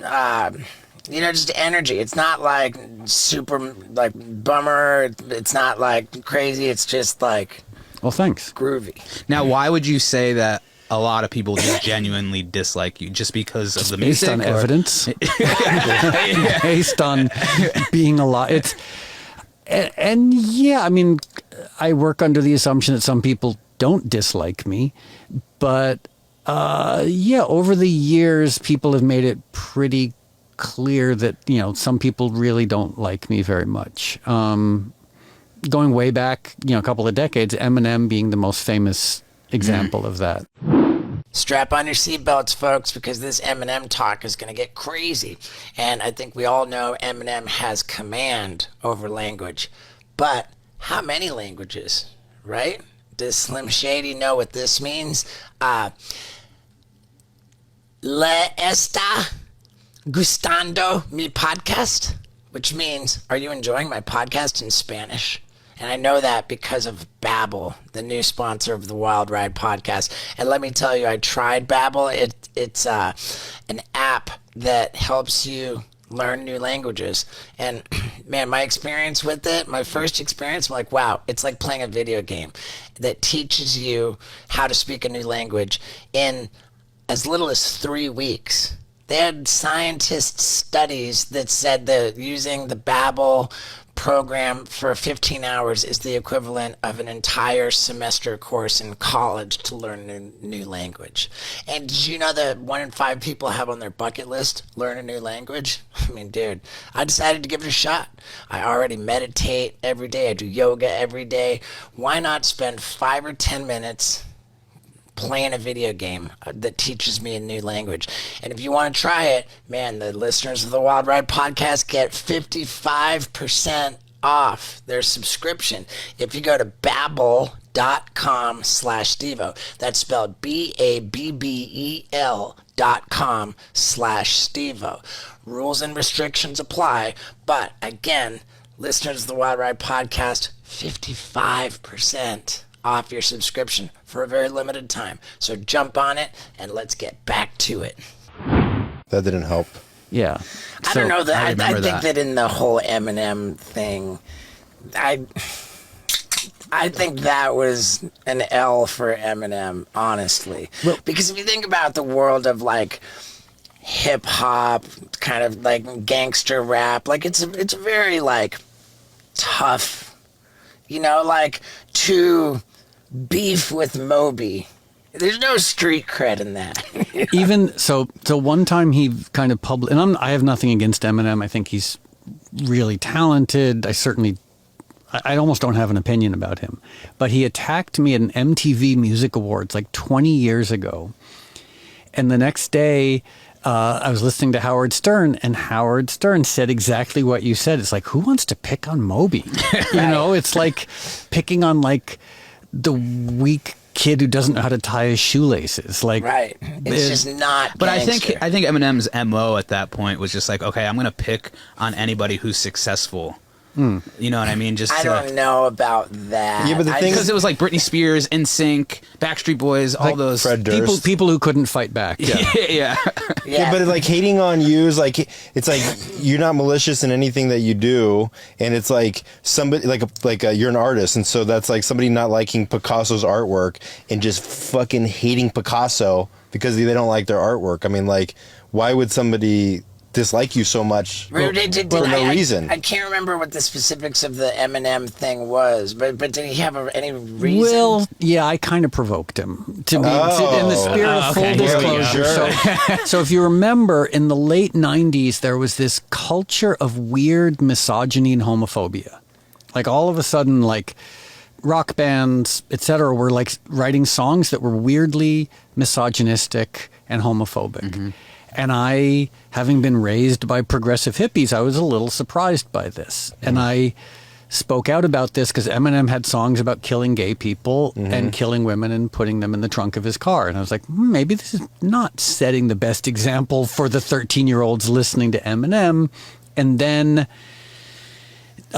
he got upset that I criticized him. And this is where maybe I'm going to throw myself under the bus a little bit. I thought this was really funny. But he clearly did not. I was doing an MTV interview, and the journalist asked me, like, why does Eminem have such an issue with you? And I said, I don't know, maybe he's closeted and he just wants to make out with me. So that might have been my equivalent of like pouring kerosene on the fire. Sure. Right. So in his case, maybe he has a very good reason to not like me. But I thought I was just being funny, but clearly I'm not. Have you ever ran into him since, or Nope. Nothing? Nothing. He's also in our cult Yeah. of sobriety. I wouldn't be surprised to hear that there was, and I wouldn't even be surprised if it happened and just didn't come up because we sort of leave that stuff on the other side. But I think there could be an amends there. Probably from both. We could do a mutual amends, like a reach around amends. It's really pretty rare, I think, that like when you do come to somebody to acknowledge that you were wrong, I think the majority of the time that person meets you in the middle and acknowledges their part too. Oh boy, yeah. I mean that, to shift from very lighthearted and fun, hopefully funny, to very earnest, like the 9th step, which is the amends step. Sure. Oh my God, it's one of the most powerful things I've ever done. Like reaching out to people who I was convinced like they hated me, and I honestly made amends to them, and they started crying. Wow. And it's so powerful and transformation. I don't know if you had that experience as well. We are all in the club. Oh, you're all in the 12-step cult. Yeah. Yeah. We're all in the club. We all are big believers in the steps. And as transformational as the 9th step is, I think that it's really, for me, it was the inventory, the 4th and 5th step, where I realized, wow, I'm actually the creator of my situation that I'm in. Yeah, I remember, because I had this very old school sponsor, and when we sat down to do the 4th step, he was like, okay, just write down your resentments. Yep. And I was like, you know what? I was a philosophy major in school. I'm sort of a Taoist. Like, I don't have any resentments. And he said, you might just start writing. 20 pages later, I was still writing resentment. So, like, you're absolutely right. And then when the act of sharing fears, sharing resentments, because up until that point, and I don't know what your guys' experience was, I assumed that my fears and resentments were things to be ashamed of that no one else had. And the more time I spent with my sponsor and going to meetings, I realized, oh, everybody has the same fears, the same shame, the same resentment. Largely. Yeah, I had the same experience as you. I was kind of like, with the 4th step, but it wasn't until I was like, man, I really don't have anything on paper, and somebody was like, well, you should write about yourself. And myself was the biggest resentment of all. And that was eye-opening for me, because I was like, I thought I loved myself, and I'm sitting here writing like a maniac of, how resentful I am of myself. Well, someone sent me a tweet, a screenshot of a tweet yesterday. And by the way, I just feel like the most middle-aged nerd in the world quoting screenshots of tweets. But the tweet was, would you take $50,000 if it meant giving $100,000 to the person you hate most in the world? And the person's response was, well, why wouldn't I want to give myself $150,000? That's great. Yeah. Man, I love it. When I wrote my resentment list and took it to my sponsor, it turned out I really thought that these people had wronged me, and then as I told the stories of each case, my sponsor said, it sounds like they didn't really do anything wrong, and that you owe them an amends. And the totality of the situation was that I had written down a list of people who did nothing but try to help me, and I had just shit all over them in the worst way, and then I tried to say I'm mad at them. And it turned out to be an exercise of like holding up a mirror and me seeing the reality of the situation. Were you pissed at the guy that you put the smuggled the gun in Russia at? How dare he not lock his carry-on luggage? It's just a joke. Yeah. And I can think of somebody who is in that kind of same mind frame of that's it, you and you and you. It's mad at everybody, but actually everybody has just done nothing but try to help him. And I think that the point I'm making is that it was super transformational for me in the 4th and 5th step to finally see and accept my responsibility and to get to taking accountability for it. And I don't know if you guys did this as well, but I was told by my sponsor that all I could do is keep the focus on what I had done wrong. Sure. Because like when I was making amends to an ex-girlfriend, like we had this terrible relationship, like one of those dysfunctional, like drugs and infidelity, and just we were mean to each other but couldn't, I guess it's codependent. Crystal meth too. All sorts of things. Anything, I mean, at times, from GHB to PCP to whatever crossed our transom. And I thought, okay, well, she cheated on me, so therefore I'm justified in doing what I did, that I cheated on her.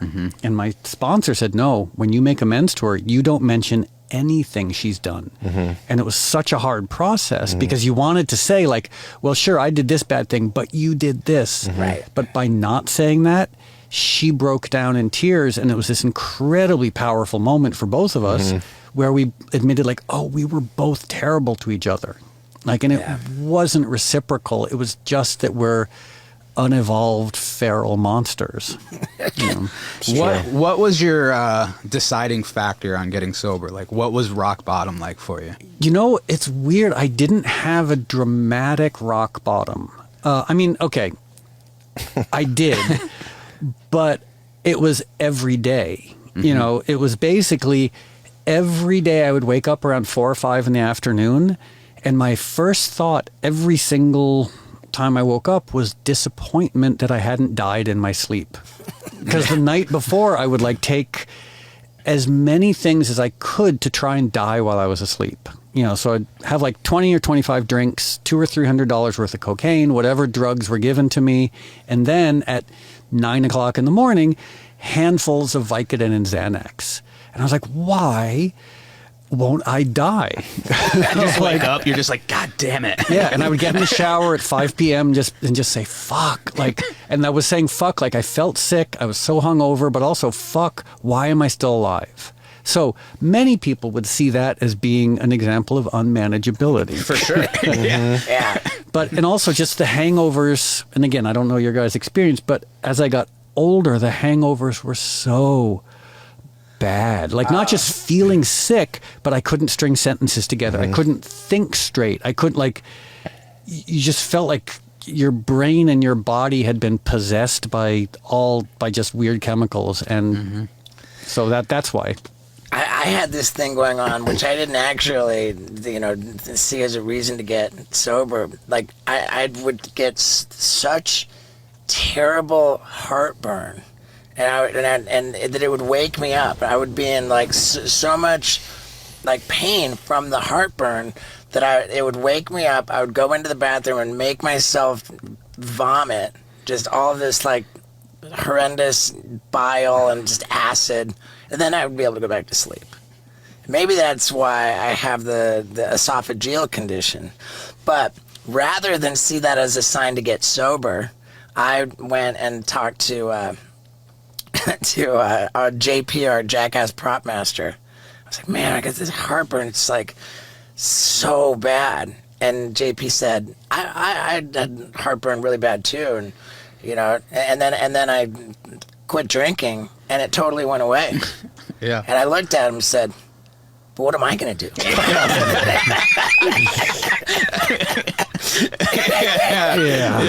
That sounds about right.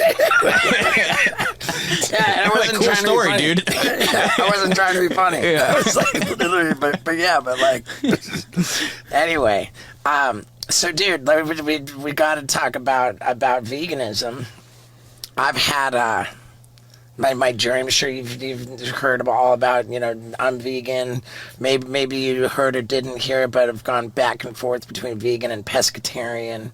I have been super frustrated over, I think, what I would describe as infighting in the animal rights community, where like different kind of tiers of subsets of animal rights people feel that other animal rights people aren't doing enough, and then bashing, and it's like at a certain point feels like banging your head against the wall, like, hey, we're all rowing in the right, we're all rowing in the same direction, and rather than fight with each other over who's not doing enough, how about if we just promote to everybody to just do more? And identify what the real problem is. Like, it's safe to say, and I think this isn't just, it's true for veganism, it's true for animal rights, it's true for progressive politics in general, it's true for environmentalism, like people attacking each other rather than looking at the bigger problem. Like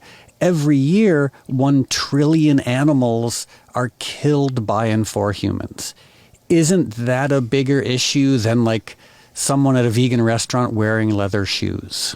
Or someone who's been vegan for 8 years yelling at someone who's been vegan for 6 years that they're still eating honey or something. It's like, focus on the real issue. But it's true for climate change. It's true for everything. Everyone just is pointing fingers at each other. And meanwhile, the actual problem doesn't get addressed. So I understand fully what you're saying. Like, for example, I had an animal rights fundraiser a couple of years ago, and Reggie Watts came and performed as a favor to me, as a way of supporting it. Reggie's not a vegan, and he was attacked online for not being a vegan. I was like, yeah, but he's coming and supporting this event. He's performing for free. He's, he drove himself down there. Like, having his name on the bill helped us raise money. How dare you attack him when he's doing more to help this than the people who are attacking him? So, like, I'm sorry that you're on the receiving end of that sort of criticism. I guess it was a few years ago, I spoke at this event for there's this one organization called Direct Action Everywhere, and they are the hardcore, they're the real, and I love what they do, but they're very militant, and there tends to be a lot of infighting. And I stood on stage in front of them, and I said, look, I've been vegan for 36 years, which I have, and I said, and I don't judge anyone here, and I guarantee you everyone in the audience at some point was eating a Big Mac while I was vegan. And I don't judge you. So if I'm not judging you, please stop judging and criticizing each other. The tipping point for me where I had a couple moments of extreme frustration. And one was when I told somebody asked me, are you still vegan? And I said, well, like I've reintroduced seafood into my diet. They were like really kind of struggling with that, and I said, I believe that it's healthy for me to eat seafood, and I have cats that like really like I have to feed some kind of meat to my cats, and so I just figured like, okay. And this person like went online, and I saw like an attack of me for like not doing enough and eating, and I actually snapped, and I posted this picture of me with all these veggies and stuffed into a fridge, and I just wrote, vegans can be so annoying. And that was my kerosene on the fire moment. I think that, and then all of a sudden I had this like super like weird feeling of like, oh man, now like all the whole animal rights community's turned against me, and it just feels silly, I want everyone to just promote progress. Yeah. And the other thing that really upset me was this documentary that I was actually in. I'd watched all the vegan documentaries. I was super champion of them all. Meat products cause cancer. Class, not frogs. I've been a part of every PETA campaign, all that, and all the vegan documentaries saying that it's animal byproducts that cause cancer. And so I went to this. I want to say it was a Diabetes Association fundraiser event, and I showed up at the diabetes thing, and they had a food laid out, and among the food laid out was a big platter of chicken, and I stormed out. I stormed out in protest. I said, serving chicken at a diabetes event is like serving alcohol at an AA meeting. Which they do in Russia. And I was on this whole thing. And so then this documentary maker approached me and said, hey, could we get you to tell that story about storming out of the diabetes event, for this documentary to kind of bolster our scientific, position that meat causes cancer and it's all this bad stuff. And I said, of course. And so now I'm in this documentary. The documentary comes out and I watch it, and they're saying that, eating a hot dog is worse than smoking 2 packs of cigarettes. And like, it went so far into, frankly, bullshit that I felt really betrayed. I felt used. I felt that like here I had bought on to all of this, scientific, the scientific bullshit where, and I became just so angry at the idea that these documentaries, I mean, clearly, why not just come out and say it, that you guys want more compassion for animals. Don't twist science and make documentaries that are telling people lies, just aren't true, because what about the people who became vegan because they watched the documentary? Then they found out everything that made them become vegan that was said in the documentary wasn't even true. They were lied to. And then now it's like, and I just feel like I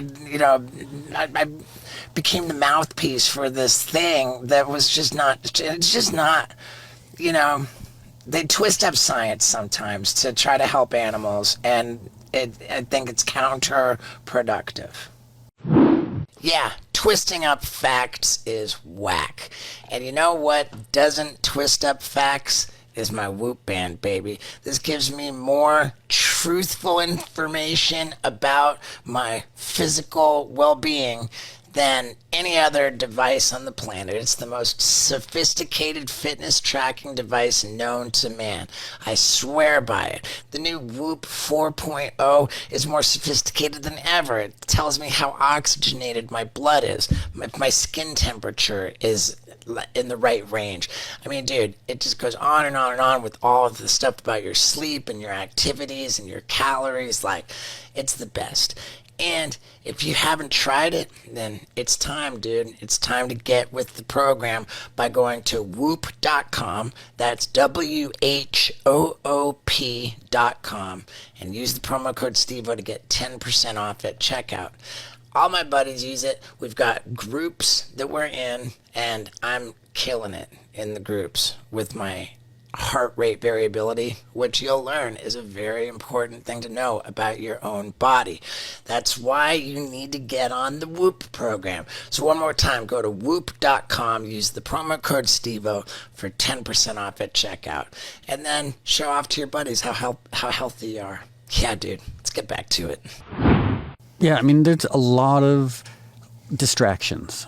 And having been involved in, the animal rights movement for a long time and different other progressive movements, is like, I try to just sort of ignore the crazies, because if you go to enough progressive events or animal rights event, like, there's bound to be some unstable people there. They're bound to be the people who are just so passionate that they'll do anything. They'll lie, they'll cheat, they'll steal. And you're like, okay, maybe that's not the best strategy, but you sort of have to, I try to be, not to seem more enlightened than I am, but just try and be patient with people and their trajectory and their process. You know? Why did you become vegan 36 years ago? So I grew up like the way everyone grew up, with the weird paradox of loving rescued. We had a house filled with rescued animals, and I loved them unconditionally. Like, animals were safe, and animals were predictable, and animals were rational in a way. Like, if an animal got mad, you sort of knew why it was getting mad at you, as opposed to like a drunk family member who would get mad because you showed up. And so I loved animals, but I loved Burger King, and I loved pepperoni pizza. And then when I was 19, I was petting this rescue cat named Tucker, and all of a sudden I had this moment where I was like, oh, Tucker has two eyes and a central nervous system and such a rich emotional life. And by extrapolation, I then realized every animal has that. Every animal has two eyes and a central nervous system, wants to be alive and wants to be happy. So that was 1984, and I went vegetarian then. And then in 87, went vegan. And I've had periods of militant veganism, periods of not relaxed, but like periods of less militant veganism. And now it's just, my idea is like, how do you do something on a daily basis in a sustainable way? And that means not getting too distracted by, like, if I'm angry about this, if I feel resentful about this, if I'm hurt by this, I just sort of have to say, like, okay, just keep going. It's the one day at a time approach to, I guess, activism. What's the problem with honey? You're not harming bees? Depends on how, well, a very extreme animal rights person would say that every animal should live their own life without human interference. And I'm like, yeah, but the world is a very complicated place. That's the militant Right. vegan. That's the very extreme. The one problem with commercial honey is that oftentimes the people who are making like big, giant commercial honey factories, it's cheaper to kill the bees every year than keep them alive over the winter. So they Okay. will kill millions of bees because it costs less than keeping them warm and alive. Because during the winter, bees don't really make honey. Is there a way to buy honey where you know the difference between these bees were killed and these weren't? My assumption is Extra Like- virgin honey? like small batch local honey, most likely that you have to assume the beekeepers are nice to their bees. Yeah. Like no one is making, like my friend Chuck, he's a brain surgeon, but he also makes honey and he has bees and he loves his bees and he takes more care of his bees than he does of himself or his family. So you could look at this honey and say, as far as honey can be ethical, this is some pretty ethical honey. Like the bees are, I've seen the Right. bees, they're super happy. Like, you know, they're very well looked after. They're kept warm in the winter.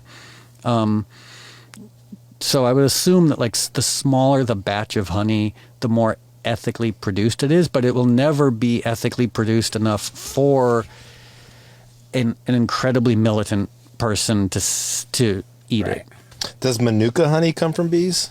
Yeah. Why is it so? It's like so healthy for you. Because I think it's from New Zealand, and I think that the bees who create Manuka honey are pollinating, is it tea tree? They're pollinating really? something very specific. I don't know why it's called Manuka, maybe it's a region, but like every type of honey, like you have like clover honey just means that the bees have been pollinating clover. Orange blossom honey means they're pollinating orange trees, etc. Right. I like At it. least, I mean, or I could be completely mistaken, but that's And so then you have what vegetarians where they eat eggs because it's not harming the chickens. They're just producing eggs and they're free range. You're not killing the chickens, right? and again, it's tricky. Like my aunt and uncle had chickens, and these.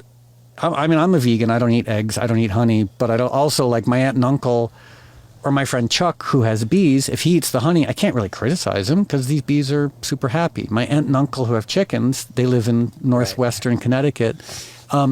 These chickens are real happy. Like they walk around, they lay eggs on like the roof of the car. They are just very happy chickens. And if my aunt and uncle are eating those eggs, I'm certainly not going to yell at them and call them murderers. You know, so Right. I remember the first thing that got me started on my animal rights journey was working in the circus as a circus clown. And I felt that the elephants, and particularly the tiger, that their situation was not something that I agreed with. you want to hear a funny elephant story? Sure. Okay, but I'm interrupting. I'm sorry. So save it, but Okay. and I love it, dude. I need to be interrupted. Actually, you did tell me the elephants.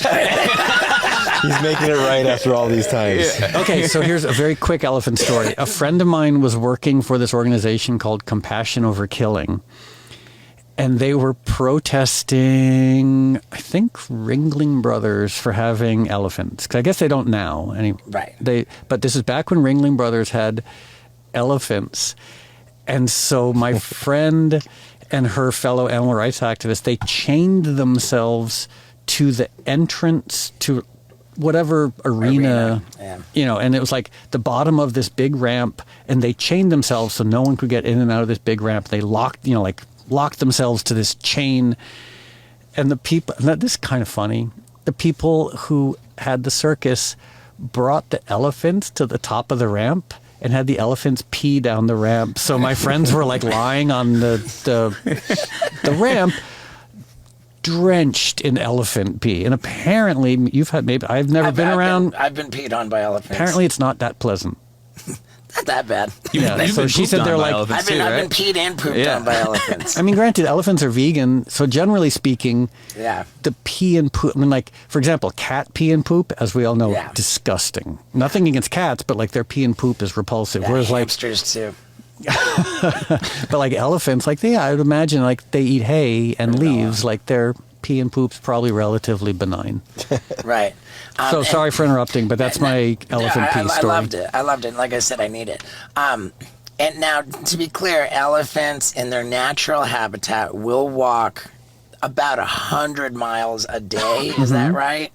And very, very social creatures. And then, like, with the Ringling Circus, they're stuffed into these compartments on the train, because the Ringling Circus would travel by train. The compartments that they're stuffed into are like about the size of their body, you know, for all of the traveling. And then they're chained, and they can't walk like at all. They're just chained. And then when they are performing, what really bothered me in the circus that I worked in was that the elephant handler, he had this stick, and at the end of the stick was tassels. But to be very clear, the tassels served no purpose but to disguise like what was called a bull hook. And they would, like, you know, like he would use the hook to, and like under the armpit of the elephant, it was like a sensitive area, and they would, you know, it just rubbed me the wrong way. And the circus owners seemed to be more afraid of their own elephants than anybody else. Like, they're like, first day I was there, stay the hell away from the elephants, don't go anywhere near them, you know. And like, I think that the elephants had even charged and like done some. And then the tiger lived his whole life in one of two boxes. The magic box, where they had the tiger. They would wheel out this box, and it appeared to be empty. Then they would put a cloth over the box and spin it around, and then rip off the cloth, and now all of a sudden there's a whole tiger filling up the box. When in fact what it was just like a mirror, like on an angle. The tiger was like stuffed underneath. And then when the act was finished, then they would wheel the magic box back and then transfer it from that box into the cage it lived in, the little box cage. And I remember one time, like, hectic transfers where, like, the tiger's freaking out. Like, it just lived in these two boxes. It never got to walk anywhere. And that really upset me. So I found myself at Tom Green's house, after Jackass came out, and like, I had a platform, and I was drunk. I was, like, inhaling it. And I just went on this tirade about how animals in the circus, like, it's so wrong. And shortly thereafter, when that, you know, hit the internet, like, a woman who I love so dearly, who at the time worked for PETA, a woman named Michelle Cho, and I'd be surprised if you don't know Michelle. Yeah, she lives around the corner. She reached out to me and she said, could I get you to tell that story about working in the circus for PETA?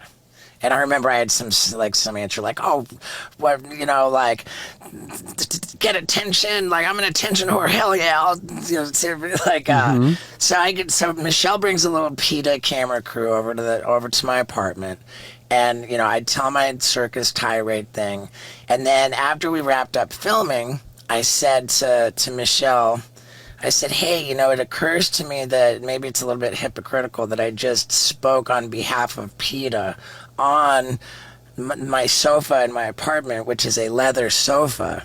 But I want you to know, like, because I eat beef, I think it makes sense to, you know, to use leather, you know, in the kind of Native American tradition of using the whole animal, you know.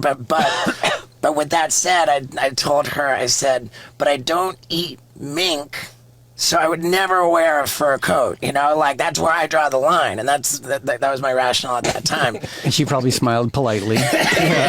No, what she said was, wow, that's great. Could I get you to do a, wear ink, not fur, or something, an anti-fur camera? I was like, hell yeah. So then the next thing I did was I'd rather go naked than wear fur. I've seen it. Campaign.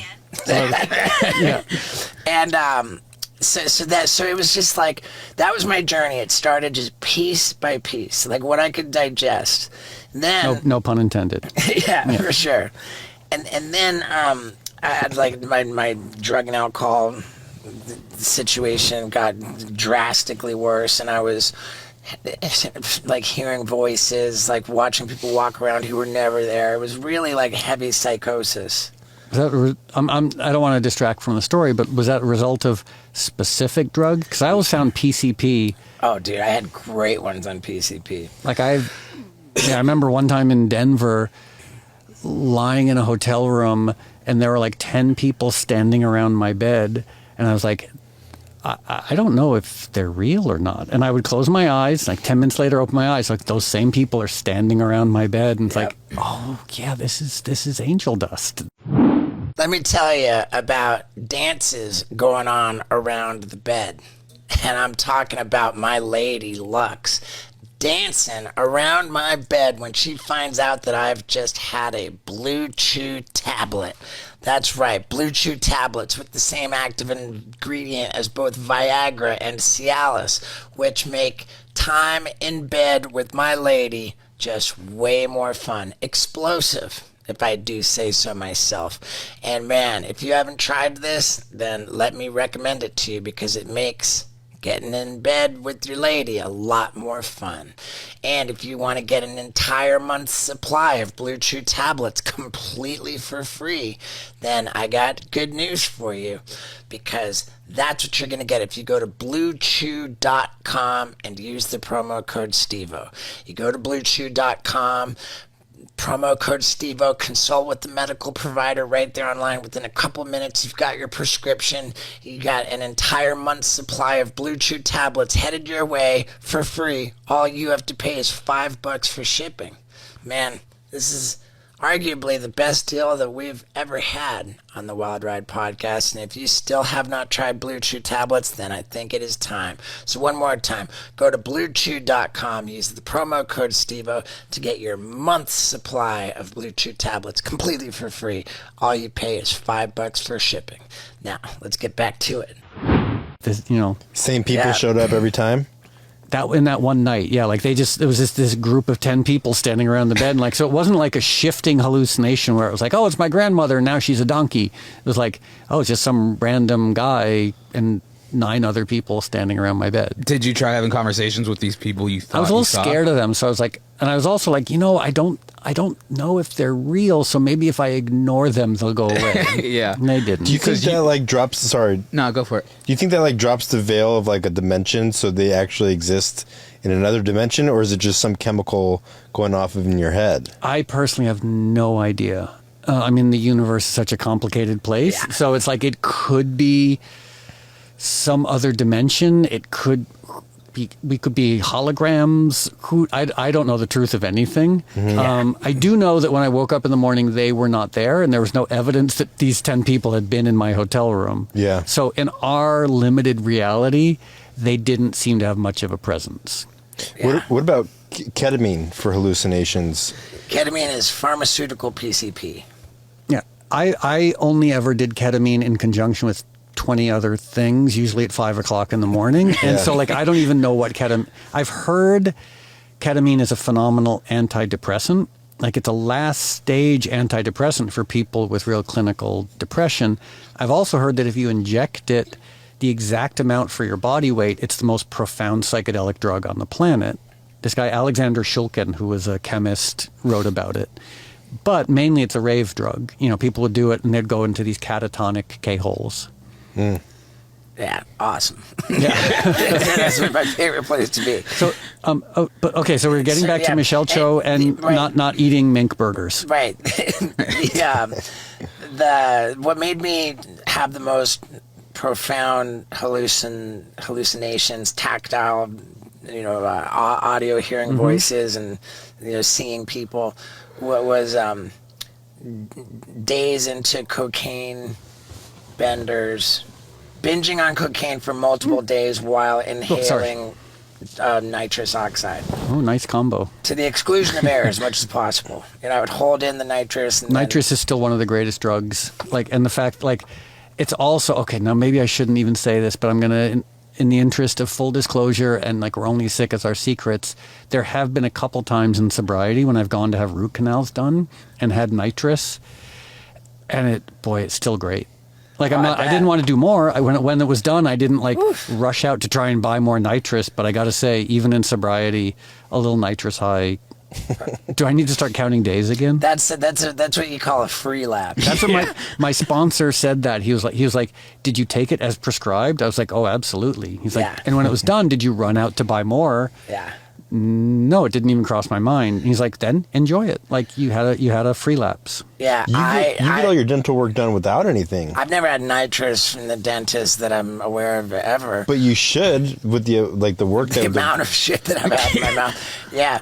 I have looked forward to general anesthesia in ways that creeped me out, that I felt that I needed to speak up about with my home group. But in any case, I had wild hallucinations, all kinds of stuff. And I was so fascinated by this phenomena that because it was so real. And I do believe that these substances somehow eroded the barriers between dimensions and sadly opened me up to very low frequency kind of stuff. I mean, there's different ways to kind of open yourself up to higher frequency. Drugs, pretty low frequency. So I had a lot of demon activity going on. And I hallucinated like full interventions where 10 people showed up to tell me that they were worried about me and they were never there.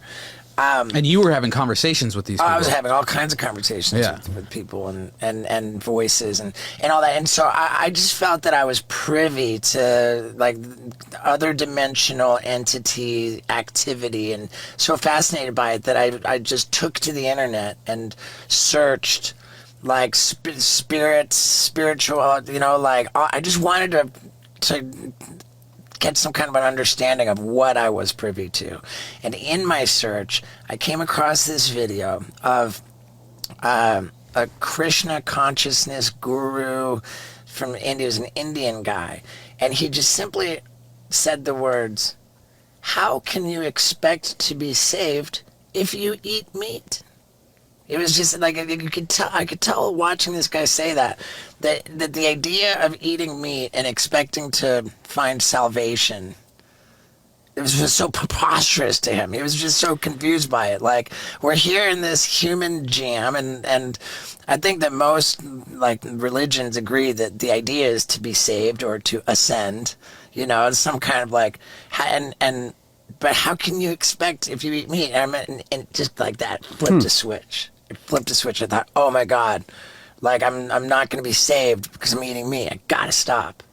And in that moment, I also thought, but Jesus was a fisherman, so fish is cool. And now, where I stand today, I don't believe Jesus had anything to do with fishing or eating fish, but I see the biggest problem, I believe, is factory farming. I think without question we can agree with that. Yeah. Factory farming. And I think that as it relates to like salmon farming, fish farming, like if there's any like less bad version of factory farming, I would believe that it is fish farming. Yeah, I don't actually know enough about like aquaculture. I mean, but we can definitely agree, like, yes, and even non-vegans, non-animal rights people will agree that factory farming is horrifying. Absolutely awful. And so I almost feel like, going back to the earlier point, and I'm going to state the obvious, rather than people like meat eaters fighting vegans and vegans fighting other vegans and vegetarians fighting vegans, it's just agree on that one thing. Factory farming is terrible. Yeah. We should stop subsidizing it. 'Cause that's the other thing. I wrote a book, it was an academic book about 12 years ago, largely about subsidies and agriculture. And a family of 4, if they went to McDonald's without subsidies, without direct federal, state, local subsidies, it would cost them about $90 to feed themselves at McDonald's. Like, every part of meat and dairy is so heavily subsidized. Every part of factory farming is subsidized. So that's what I'm personally trying to work on, is how do you address that and stop spending our tax dollars on an industry that's making people sick and killing animals. Yeah. And then even worse than the slaughter in factory farming, it's just the life that these. Oh, absolutely, yeah. The worst thing of all, like in my view, is the life of a dairy cow in a factory farming environment, because they really have zero free range. They literally live like that tiger in the circus, just like And the pigs as well. Pigs live in these gestation crates. And if you've seen them, like, they're not allowed to stand up, they're not allowed to turn around, and they spend their entire lives just being made pregnant and giving birth to more pigs. Yeah, it's grim. And I've gone to, there's this organization called Animal Save, where you go to slaughterhouses and you just bear witness to animals as they're being brought into the slaughterhouse, and it's so intense. Joaquin went there after he won the Golden Globe. It was funny. He showed up wearing a tuxedo. It was really inspiring. But I think he went with Michelle. Yeah. Yeah. She's really good friends with him and Rooney's sister Kate. But what's fascinating and so profoundly depressing about witnessing animals who are about to be killed is you realize that death is like the only mercy they're going to experience. Like the only thing that's going to like reduce their suffering is dying. Sure. And I sort of, if I put myself in that perspective, like if I was a pig on a factory farm, the only thing you have to look forward to is dying. And that is really profoundly depressing. Sorry for bringing. Oh, no, I mean, should we it's turn to fine. more lighthearted stuff? Like, It's fine. It's important to talk about. And I think that, again, shaming people is not the answer. I think it's just a really tricky thing. Somebody said very, very validly that if all slaughterhouses had glass walls... Paul McCartney said that, yeah. Yeah, that nobody would eat meat, you know. By the way, I have a favor to ask you guys. Yeah. Is it possible that I could take 2 minutes and go pee really quickly? Yeah, of for course. sure, man. For We sure. can cut it right here. No, We'll come back and We're do just it. about an hour. Okay. We like Can I? yeah, for So sure. I don't want. man. I don't want to interrupt, but at the same time, I'm like a little distracted by how badly I have to pee right Please now. go Yeah. pee. If you want, we got a toilet right here too. I mean, I could use that. I could Yeah, go. I mean, in the whatever. house, see Yeah, what go- you were yeah, in. go I can in the go house. pee in the yard. I Yeah, can whatever go- you want. Oh, is it still recording or? Yeah, everything will be recorded. Okay. So one thing unrelated to sobriety, veganism, murders in Connecticut is I'm sitting here looking, and I know that podcasts are not necessarily a visual medium, but you guys do have cameras. Yeah. You have a lot of tattoos. They do. To state the obvious. I find great comfort in stating the obvious. But one that I love is the Alfred E. Newman Misfits tattoo. Yeah. That is that's really special. Well, thank you. You know, Doyle from the Misfits, he's a super militant vegan. Wow, dude. Now let me tell you this. My first pet was a hamster, which because of the Misfits, I named him Doyle. Wow. My hamster was named Doyle, and at the time when I got Doyle, I was skateboarders and straight. I even had like X's on my hands at some point. Listen to the Gorilla Biscuits, Youth of Today, all this straight edge stuff, and then that was 10th grade. In 11th grade, I sampled a marijuana cigarette, and Jazz cigarette. Yeah. it's just so crazy how immediate. I put down the skateboard, I picked up the weed, and you know my grades nosedived. Like I just like So you were like a walking after school special. and Doyle died of thirst. Poor little Doyle the Whoa. hamster. Yeah. You're late, hamster Doyle. In 10th grade, I had this, he was like a 95-year-old major of World War II. We called him the Mage. And he was in a wheelchair and could not get around to do stuff. So we would go, my buddy and I, we would go and get him in his wheelchair and take him to the post office, everything they needed to do. And this guy really relied on us. You know, it was like a part of an extracurricular after-school program. My buddy moved away. I kept wheeling the Mage around by myself. And then I sampled that marijuana cigarette, and I stopped seeing the Mage. And he would leave these, like, heartbreaking voicemails. Steve, like... Put down the weed. Steve, where are you? Like, please poor help me. Mage. So, like, And it was like heartbreaking, and like, and I was just like, oh, you know, just delete. And so the Mage and Doyle were like the first two real indicators that I was just Can we get a moment of silence for Doyle? maybe an absolute And the Mage. And the Mage. yeah, it's just an absolute terrible Like, it made me just a terrible person right away. So kind of a perfect little self-involved dovetail of two of the things we've been talking about. So I put out my first movie a couple months ago. The punk rock vegan Punk rock vegan documentary. movie. Yeah. And so it's about the history of punk rock and animal rights. Bad But- Brains is at the core of it. Yeah, so it was HR, but I interviewed everybody you're talking about. You know, Walter and Arthur from Gorilla Biscuit. So Ray and Parcell from Youth of Today, they used to be in a band called Violent Children. And in the early 80s, my punk rock band, Vatican Commandos, used to play with them in Connecticut, you know, in Bridgeport at this place called Pogo's. So I made this documentary about the history of punk rock and animal rights. The most intimidating interview was Ian Mackay. Okay. From Minor Threat and Fugazi. Discord. Because, yeah, I mean, that's like Ian Mackay was the godfather. And it reminded me, he's also the first rock star I ever met. So in 1982, 83, I went to go see Minor Threat in New York City. And he was loading up equipment after the show. And I went over and introduced myself. And I had the X on the back of my hand. And I introduced myself to Ian Mackay, and I said, Mr. Mackay, my name is Moby. I'm such a huge fan of you and your band. And he was like, okay. But also, I was a very conflicted straight edge person because I was very drunk when this happened. So I identified as straight edge, but I drank and did drugs because I didn't really know what straight edge. Oh, I thought wow. straight edge was like, oh, I like punk rock and I have an X on the back of my hand. I didn't know there was anything beyond that. This is 1981, 1982. Like straight edge had just been invented. Okay. So, Yeah, we didn't talk about punk rock, man. We had a conversation with Fred Armisen the other day, talking about the best punk rock albums of all time, and I was thinking, man, Eye Against Eye, Bad Brains, and then he said that it was on his list. I would go with the Roar cassette.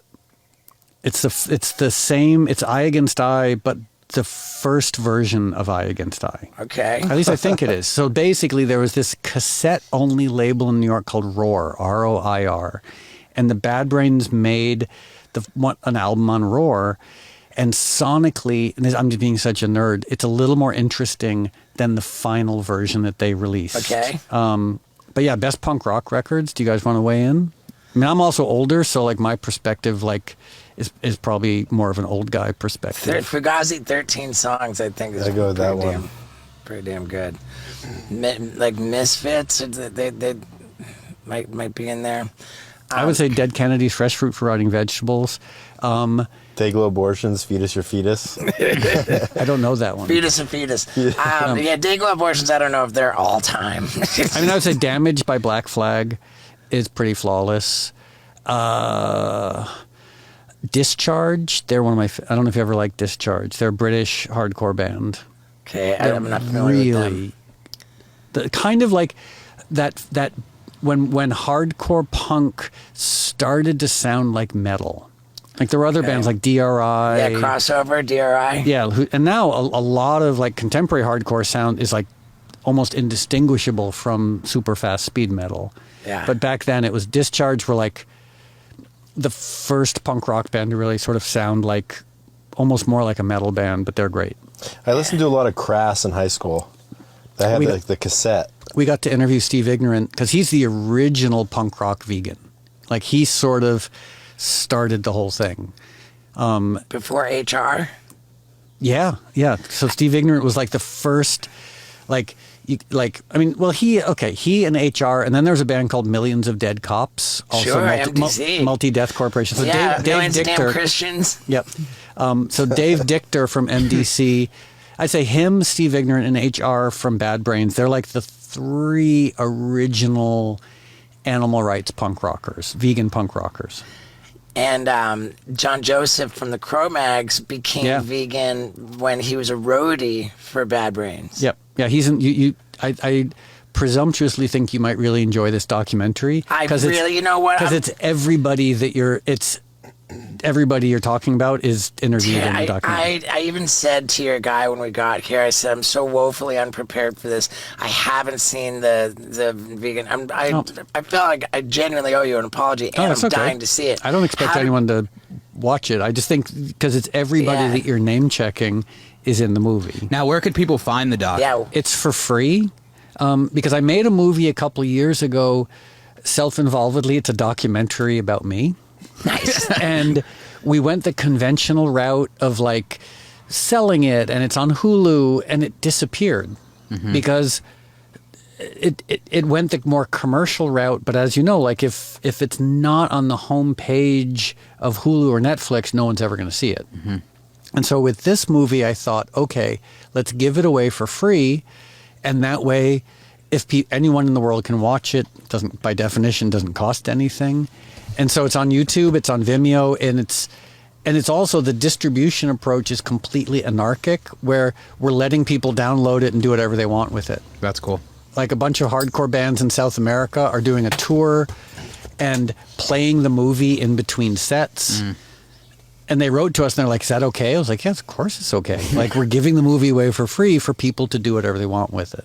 That's awesome, man. It's awesome. And your new album, I haven't heard that. Tell us about the new album.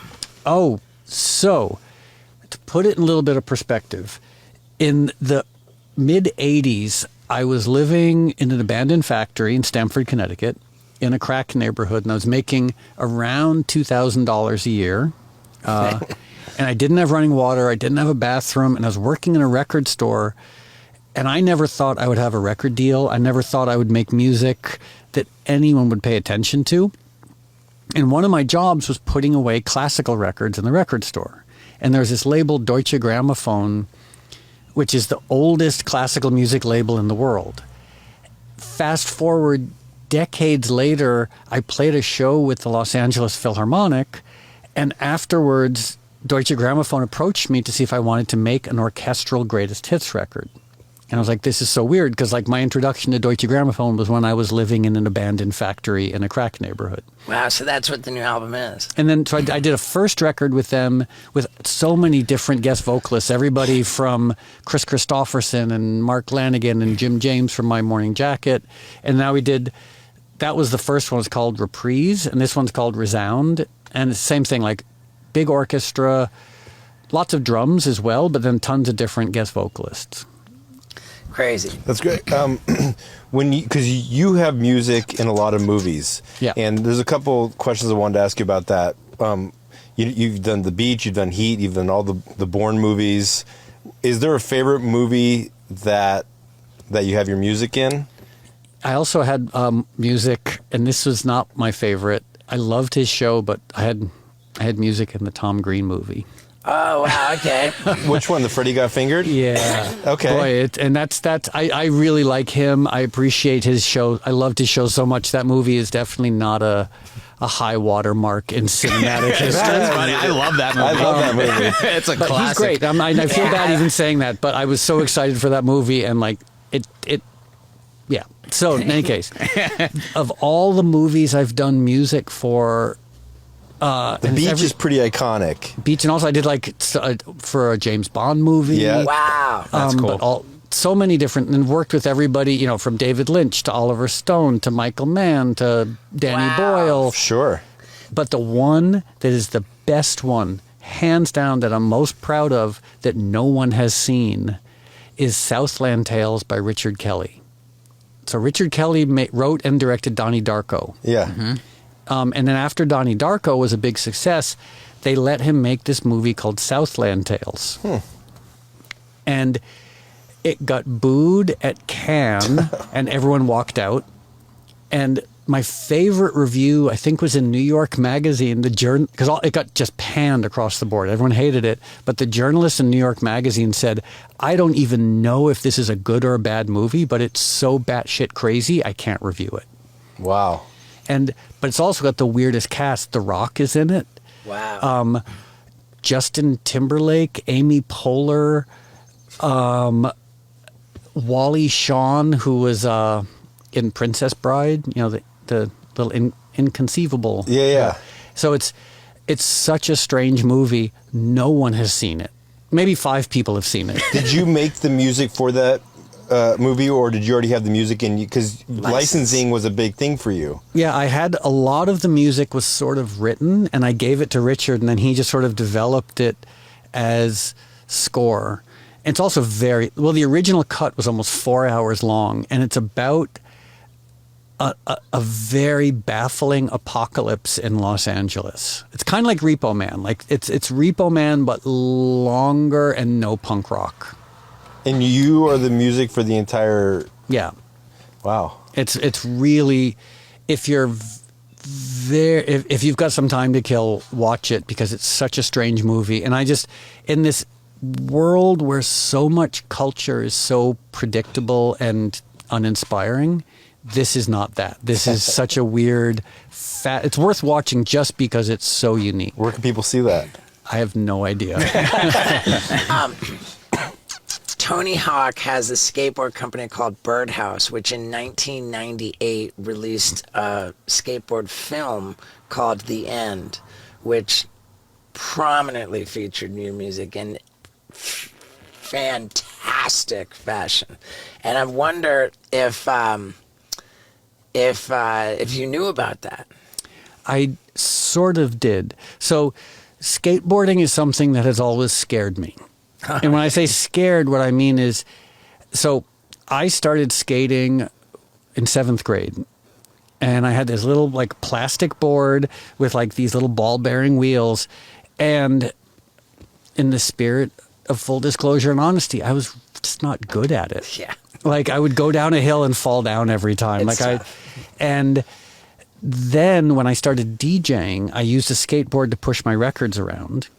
And so I got to the point where I could go from like point A to point B on a skateboard and almost fall down part of the time as opposed to all the time. So I have always sort of resented good skateboarders because I tried. Like I really wanted to be like a cool skateboard kid. I sucked at it. So I appreciate skate culture, especially the intersection of like skate culture and hardcore culture. Yeah. But I've always been a little resentful. Maybe I need to do a 4th step around skate culture because I'm so intimidated by like these cool guys, and they had like cool sneakers and cool shorts, and the girls liked them. So at age 57, it's time for me to finally address my resentment towards skateboard culture.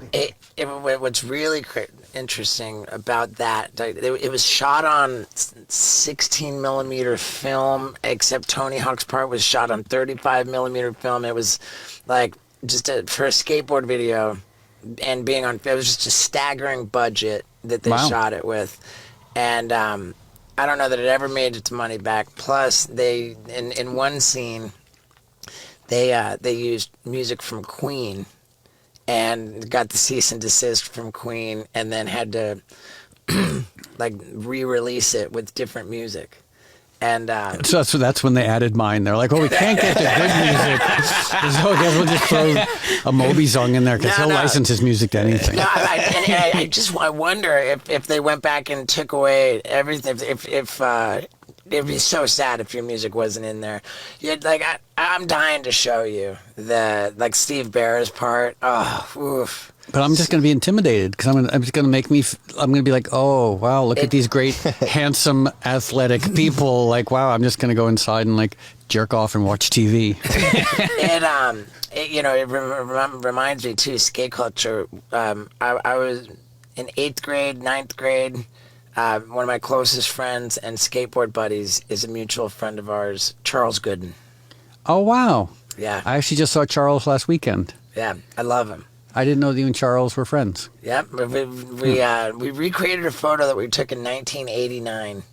Like, I don't know how many decades later, but I love doing that, like recreating old photos. He's, and I don't know if I'm allowed to say this, but he's also in our cult. Mm-hmm. He's also a friend of Bill's. Yeah. He lives in Los Feliz. Yeah. I used to see him over at the Lassens. Yep. Yeah. Your junior high buddy, yeah? He's the best. Yeah. He's the best. And man, like, I'm gonna watch this. It's the punk rock vegan movie. Yeah. The name, the original title, which I kind of wish I went with, but the original title was "Fuck You, We're Vegan." But then I realized, yeah, that could be counterproductive. So, and then I just thought, like, You know, in the spirit of Snakes on a Plane, let me just call it the punk rock vegan movie, because it's about punk rock and veganism. Like, it's there's no guesswork as to what the movie's about. Right. And it's also on one hand a very earnest look at the history of punk rock and animal rights. It's also completely ridiculous. Like, there's a period where I explain the history of punk rock to a dog. Nice. Also, I'm dressed up as the devil, not just but like with full red makeup. So like, sort of inspired by the cinematic history of movies like Head, or you know. So there's a lot of absurdity and ridiculousness. It's not just serious, angry, judgmental animal rights stuff. I love it. I love it. I can't wait to watch it. I'm definitely going to watch it. Do you remember the Gorilla Biscuit song "Cats and Dogs"? Absolutely. Okay. From their what was it, Future Direction, or their that EP? I put that Gorilla Biscuits EP with Big Mouth, Hold Your Ground. Even though it's an EP, I put that on my top 5, punk rock of all time. Deservedly so. The follow-up album, One Direction or whatever it was called, it was really funny in that every single song was them mad at something. without any exceptions. There was a song where they were mad at procrastination. There's a song they're mad at watching TV. We've become obsessed with TV. There's a song they're mad at racism. There's a song they're mad at eating animals, cats and dogs. So for the movie, Jonathan, who you met, who I work with, he and his brother, he has a twin brother, their background is classical music and choral music. His brother is a choral director for a symphony in Texas. So I had them do a choir version of Cats and Dogs. Nice. And so we brought the choir to an animal sanctuary and filmed this choir in robes singing Cats and Dogs while a bunch of like rescued pigs walk around. It's a genius song. I mean, the premise of this song is, under the table, he'll eat your dinner like the veggies you can't stand. What kind of meal would he make? We don't want to ask it. Tradition is all that keeps him alive. But like, why do cats and dogs? Why are they so lucky? Why do we have this profound reverence for cats and dogs, but every other animal gets absolutely no love?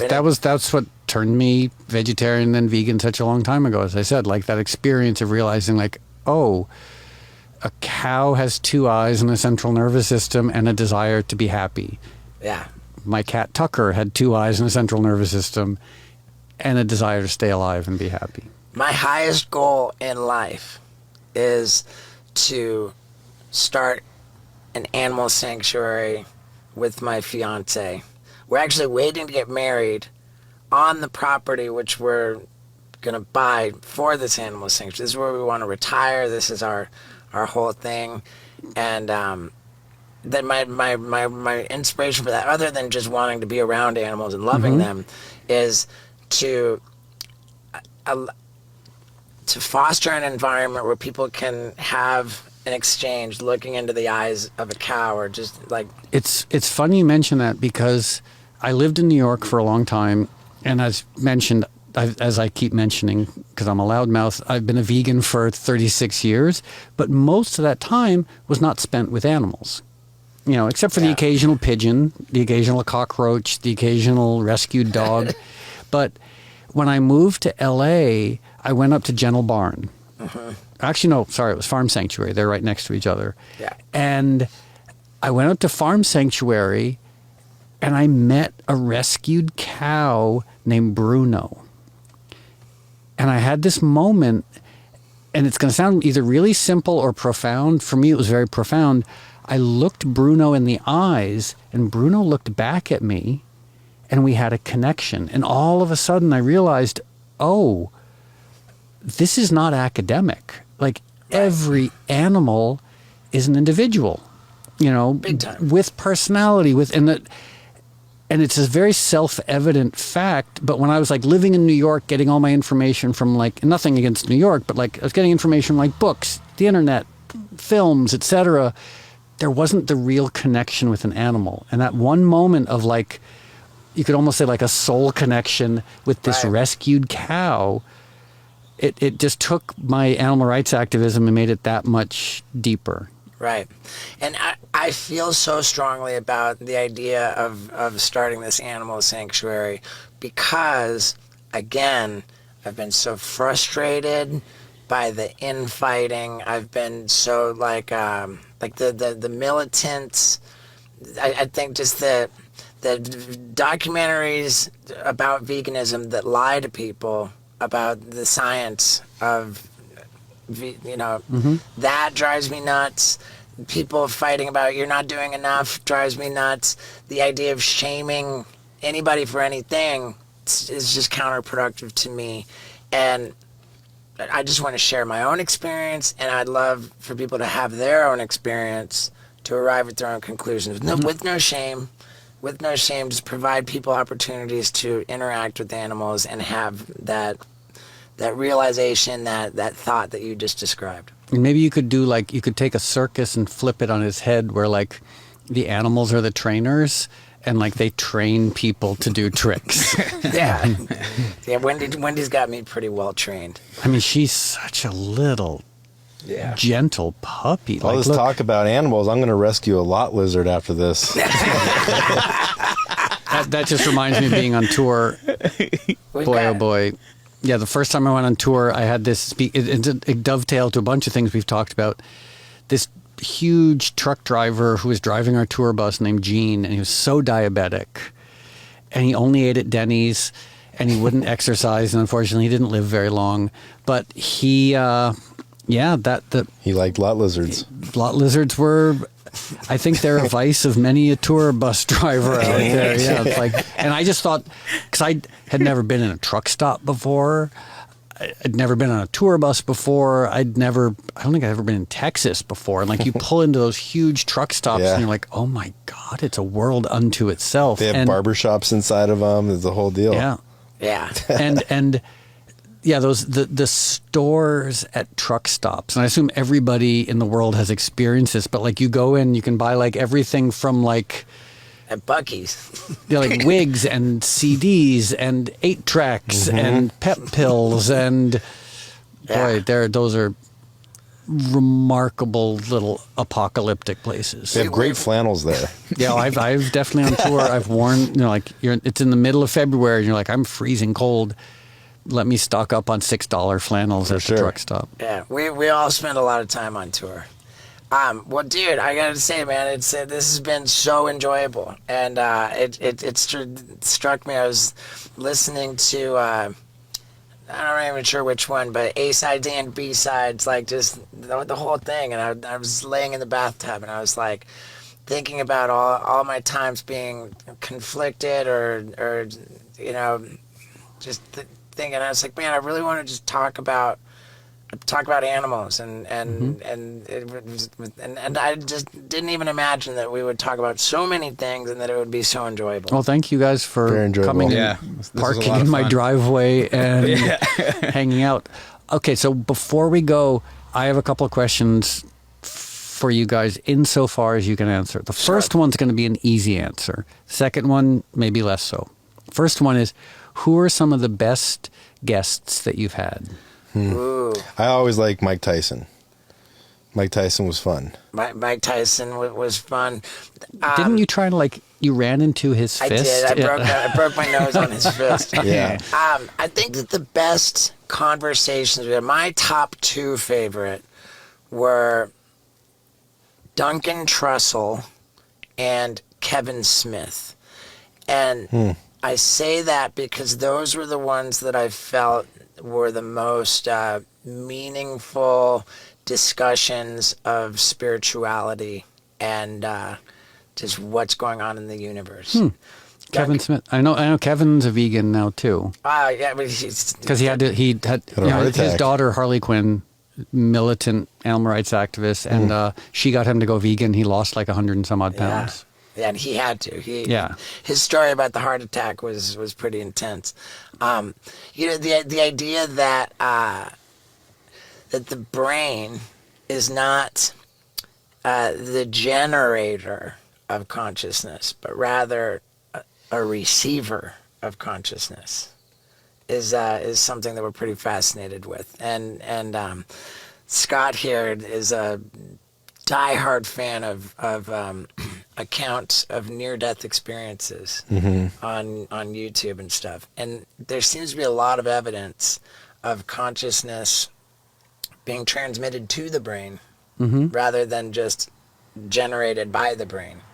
And those discussions with Kevin Smith and Duncan Trussell stand above everything else. I mean, it stands to reason in a universe that's 15 billion years old, like every single part of us, every single part of everything is 15 billion years old. So like, I've been a human for 57 years. The matter I'm comprised of has been a pigeon, it's been a star, it's been an asteroid, it's been over 15 billion years, all these different things. So like, how could you build a brain out of matter that's 15 billion years old and have it be disconnected from that 15 billion year old history? So it makes, I think logically, it actually makes a decent amount of sense. Do you believe in past lives? I don't know. I believe in the complexity of things, and I just don't know. So like almost every spiritual belief I have is like, I look at the universe and I'm like, wow, the universe is so complicated and so fascinating, but I don't have any specific beliefs except maybe like, when possible, try not to harm things. Yeah. So fantastic. Okay. So Kevin Smith, Duncan Trussell, and Mike Tyson. I've only been on the show for like 15 episodes now, but Benny Blanco was kind of dope. Music producer. Yeah, he's a music producer. Yeah, he was a lot of fun. And so now here's the part that you guys might not want to use. Who's been terrible? Well, I think the guy that we talked about in the last episode where we couldn't air his podcast, people are dying to know who it was. Oh, are they? Oh, yeah. Yeah, they were like, I wonder who it was. We had one guy who was just like tragically loaded, and it would have been a bad look for us to do that to him. It would have been a disservice to that person for us to put that episode out, and it also didn't. It was 10 minutes in. I was like, "Oh, well, hey man, that's great, dude. We're good." Yeah, it didn't even register. He thought he'd been going for an hour. Have you talked to him since then? I don't even think that it had been going. No, what happened was he kept fumbling. Remember on Zoom when you had to do it from your phone and you couldn't, like, where's the mute button? And then he'd hit something and the screen would black out. And then as he kept trying he just got that was the least drunker and drunker and drunker. Technical. I mean, it was a 10-minute operation. Was it Barack Obama? No. Yeah. Better. But rather, we're not inclined to name the individual. But you have a podcast too now. Yeah, my friend Lindsay and I started one, and it's honest. I love it. I'll tell you what, I would love to just keep talking to you for hours more because I've been enjoying it so much. But maybe we could do that on your podcast. Great. And we could arrange to publish them at the same time and have them drive traffic to each other. Awesome. I love it. The last thing I was going to say is, by the way, thank you guys for having me on. But also, I could imagine people coming onto your podcast and assuming like, oh, this is going to be like Jackass. This is going to be like just like insults and ridiculousness, and we're going to slap each other and throw eggs at each other's faces. But the fact that it's very earnest, it's very thoughtful, it's funny as well. But I'd imagine some people might be surprised by that. Well, it has to do with the guest, too. So yeah, good guest goes a long way. I think that I've worked very hard over the years to conceal anything thoughtful about this, and that this podcast has largely revealed me to be a little bit more than the guy on Jackass, and I'm proud of that. I mean, I have to say, I think it was the first Jackass movie. I saw it on tour, and I laughed harder. The only other time I've laughed harder in a theater was South Park, Bigger, Longer, Uncut. Nice. So, like, Nice. Well, thank you for that, and I appreciate the kind words, man. So we'll figure out a time to do your podcast. We'll put them up together. Great, because I think you live around the corner. Pretty close. Yeah. Yeah. Right on, man. Thank you, Moby. I have to sneeze. I don't want to. Come on, hold it. You can face me. That's what Steve always does. Wherever Now, are you with me? Is Moby epic? I love the guy. And I'm going to peel back the curtain a little bit right here. We recorded that with Moby before I went to the UK. Just got back from the UK, and let me tell you that my bucket list special taping was the best night of my life. I mean, I've woken up every morning since the taping, and like I can't even believe it was real. It was so epic. Wow. And now that I'm back, I'm getting together with Moby again to record an episode of his podcast. And I don't know if you can turn it around in 24 hours to get them up at the same time, but there might be a double banger. I might even be able to say, hey, click here. I don't know. But I love Moby, and I love you. So thank you, as always, for sticking around to the end. And you know what? Give Moby some love. Tell him you love him. He feels like he's hated. Come on. Tell him you love him, because I do. All right. Thanks, guys. Hey, everybody, and welcome to a revealing wild ride with Steve-O. Man, I've been talking about it for a long, long time. Me and my girl, we're going to open up an animal sanctuary. Man, we're going to buy a big property. It's going to be great. And ladies and gentlemen, we are finally doing it. Where? On how much land? Like, what, the wedding? Oh, find it all out and a whole lot more of incredibly revealing and radical news here on the Wild Ride podcast. Now, get a little grind in on my new ramp, and let's get into it. How old is Mark Zuckerberg? I think he's my age, 30. Isaac, let's see 36? it. Let's guess. I want to Are guess we starting 42. or are we? Because if he's anywhere near my age, I am challenging No, him. he's not. 39. 39.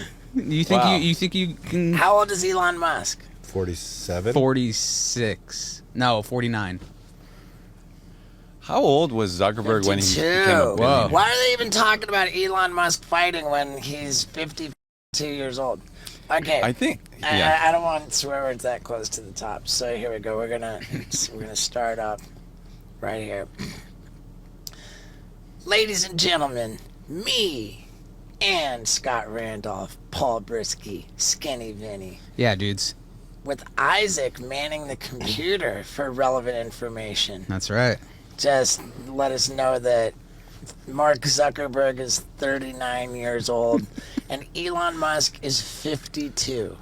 But you just said you asked his age, and you're like, if he's anywhere near my age, I want to call him out. Do you think you got that? Fuck Do I think no. I have Mark Zuckerberg? Yeah. Hasn't he been training? Like, isn't he? Dude, he's like a- super ripped. Yeah, he's super Dude, he's ripped. like a black Okay. belt jujitsu. Yeah. Okay, check this out. He's like a psycho genius. He'll be like calculating everything, you know? Check this out, dude. TMZ Today says that now Elon Musk is not being taken seriously. Like, it's off, it's out. And now they're trying to pair up Mark Zuckerberg with an actual fighter from the UFC roster. Really? Wow. Like, Mark Okay. Zuckerberg is just going to fight somebody in the UFC. Oh, he'll get worked. Yeah, he's Yeah. gonna get worked. I mean, Is who do you give him to? You know, like CM Punk, let him back in the UFC. Like, I mean, I don't know, dude. Like, Maybe a it's- chick? Okay, Mark Zuckerberg. Amanda Nunes. I'm not trying to be an asshole. Just like, maybe that evens it out a little bit. A chick would fuck him up. The thing is, dude, Mark Zuckerberg was like legitimately in a jiu-jitsu competition and won. Yeah. You can't help but hear that and speculate that like they gave him like they let him win. But then again, at the same time, No. the dude is super ripped. He has an octagon in his backyard. Yep. He's training his ass off. Like, Yeah. I mean, I don't know if he can handle UFC roster talent, but it's getting a little bit interesting with Mark Zuckerberg. It looks is. like he rolled with Lex Friedman. Now, the reason why I said I want to challenge Mark Zuckerberg and call him out is because I heard such good things about Bradley Martin calling everybody out with no intentions of fighting. He's just trying to get clicks. Oh, He's calling people out. But yeah, Like in street fights, like is being big help or... he's maybe you should asking- fight Amanda Nunes. I mean, I don't want to Challenge fight her. anybody, dude. I don't want to fight anybody, dude. Maybe Elon Musk, though, you could take. I mean, I guess there was a size Elon difference, Musk right? is huge. He's like 6. 230 pounds. Is he 6'4"? Like Mark Zuckerberg is like 145 and Elon Musk is like 230. Okay, now, Like, but let's just say 6'2". Zuckerberg and Elon Musk did fight. Who do you have? Zuckerberg. I mean, Zuckerberg. Yeah, for sure. just the size. I think that the odds are very, very close in Zuckerberg versus Elon Musk because really think Elon so? Musk is 230 pounds. It's like What's Zuckerberg's yeah, weight? but like, dude, if they get to the floor, he's done with the jiu-jitsu guy. And I feel like I know, but that's Zuckerberg the could just thing. run I mean, look circles. at when Israel Adesanya fought Jan Blachowicz. Jan Blachowicz was able to just hold him down because he's that much bigger. Okay, that's true. Is Those are Elon Musk? professionals. Like, no matter how good you are at jiu-jitsu, I think when a guy is that much bigger and that much heavier than Yeah, but do you think Musk has any sort of like background Musk has a background in kickboxing. Now, that doesn't help him in the grappling department, but... He does? He does, yeah. Now, we don't want to alienate everybody with our high-level combat sports knowledge. for sure? Right? I mean, let's give everybody some fun stuff to start off with. Here we are. We have no big guest in the podcast. We're thrilled that we've had some success without having to get a guest. You know how much it stresses me out. You need a huge celebrity every week. To be able to do this without a guest and have people enjoy it, it's awesome. Yeah, you were really stressed out. I mean, fuck it, we were all stressed out Right. about the numbers and the podcast growing, and we finally tested out the no podcast or the Yeah, no I was guest terrified episodes. to do it. You were super terrified. And I was like, oh my God, it worked. yeah, and the people loved it. Like, I see more comments in the section saying, do more, love this more than the guests. Have Yeah, we people like it. announced Paul Brisky's big news? I Not been announced. I don't think Not so. on this show, I don't believe. The gorgeous Paul Brisky. Ooh, this is rough news for the ladies. I got married, y'all. Oh, Wow. I didn't even see the ring yet. Oh, yeah, I got a little ring on. Fucking stoked, man. Yeah, I got married. That's sick. I remember asking you in the airport if you were going to get a ring, and you're like, nah. No, did I say that? Yeah, no. dude, yeah. I was Yeah. planning to get a ring Sounds for like sure. something you'd say. I don't know. Yeah, this whole institution thing about marriage. No, is- we were talking about because my wife didn't take my last name, which you guys were like, oh, that would be a deal breaker for me. And that was the conversation. So on the honeymoon, did your wife have dinner with another man? No, we had a really awesome time. We had awesome dinner. It was killer, man. I'm so stoked to be married. And you went to the courthouse. Yeah, we did it at the courthouse. It was just the two of us. It was epic. And like, yeah, I wouldn't do it any other way. Was That's it the best sick, sex you've ever had in your life that night? It was a wonderful time, and I'm very Was happy it to like be more married. special though? Like No, yeah, everything was like they say marriage, like, or I've always felt like, what's the point? Like, there's no difference. If we want to break up, we'll still break up. Like, if we wake up and hate each other one day, like, what is the difference? But it does feel a little different. Like, I look at her a little differently now. Do you feel different? Yeah, I guess I kind of do. I feel a That's little cool. more like adult, honestly. Wow. That's sick. Yeah. Are you still trying to move to Arizona? I don't know. I don't know if I'm going to move or not. Like, we play the Zillow game a lot. We're always looking at houses here, houses there. Oh. I mean, I know you know about that Zillow game. Yeah, Zillow game is fun. But Are but we I have no putting- idea. I'm sorry. No, go ahead. Go ahead. I just did it. No, it's your Ugh. show. I know, but dude, it's really important to me to be respectful of the listeners. And when I do that, I want to really take it seriously. Yeah, but they want to hear more from you than from me. So Are we putting this episode out before or after Mark Normand? I feel like it makes more sense before. Before. Then this will be my big announcement. The animal sanctuary that Lux and I have been talking about starting up, how we're waiting to get married ourselves on the property that we're going to buy for the animal sanctuary. We're doing it. We found the property. We're buying it. Offer's been accepted. Inspections are done. Now we just had a big scare about we can't get it insured because you can't buy a house without first insuring it. And they're like, Steve-O, we're not insuring that guy. Really? I think so. Yeah, I don't even know why they know it's Steve-O, but I don't know. Like, if we had this morning, we woke up with a real terror attack that we can't buy the property. But I do believe we are actually going to be able to. It was a false alarm. And the property is in Tennessee, reasonably close to Nashville. Mm-hmm. And God, it's so dope, man. It really is sick. Yeah, but now I'm having like a panic attack that just to set up. I mean, like it occurred to me, okay, like our cars, we're not going to drive all the way to Nashville to go to the house. You should get a pickup, dude. I can see you in a pickup out there, like a 1980s Chevy pickup. Stick shift. I mean, I think you need a pickup. Like you're a fucking farmer now, bro. Like with that much land, you're gonna have a lot of shit to do. Like you're gonna need a pickup. Dude, we're gonna Literally a lot of shit. Like goats, chickens. You got to get overalls. You got to get that. You got to get some steel toe But boots. dude, I'm gonna Paul Brisky's married. I'm getting married soon too. We're finally doing it. Yeah. We started a trend. And we don't know about you guys. Yeah. We're not sure about y'all.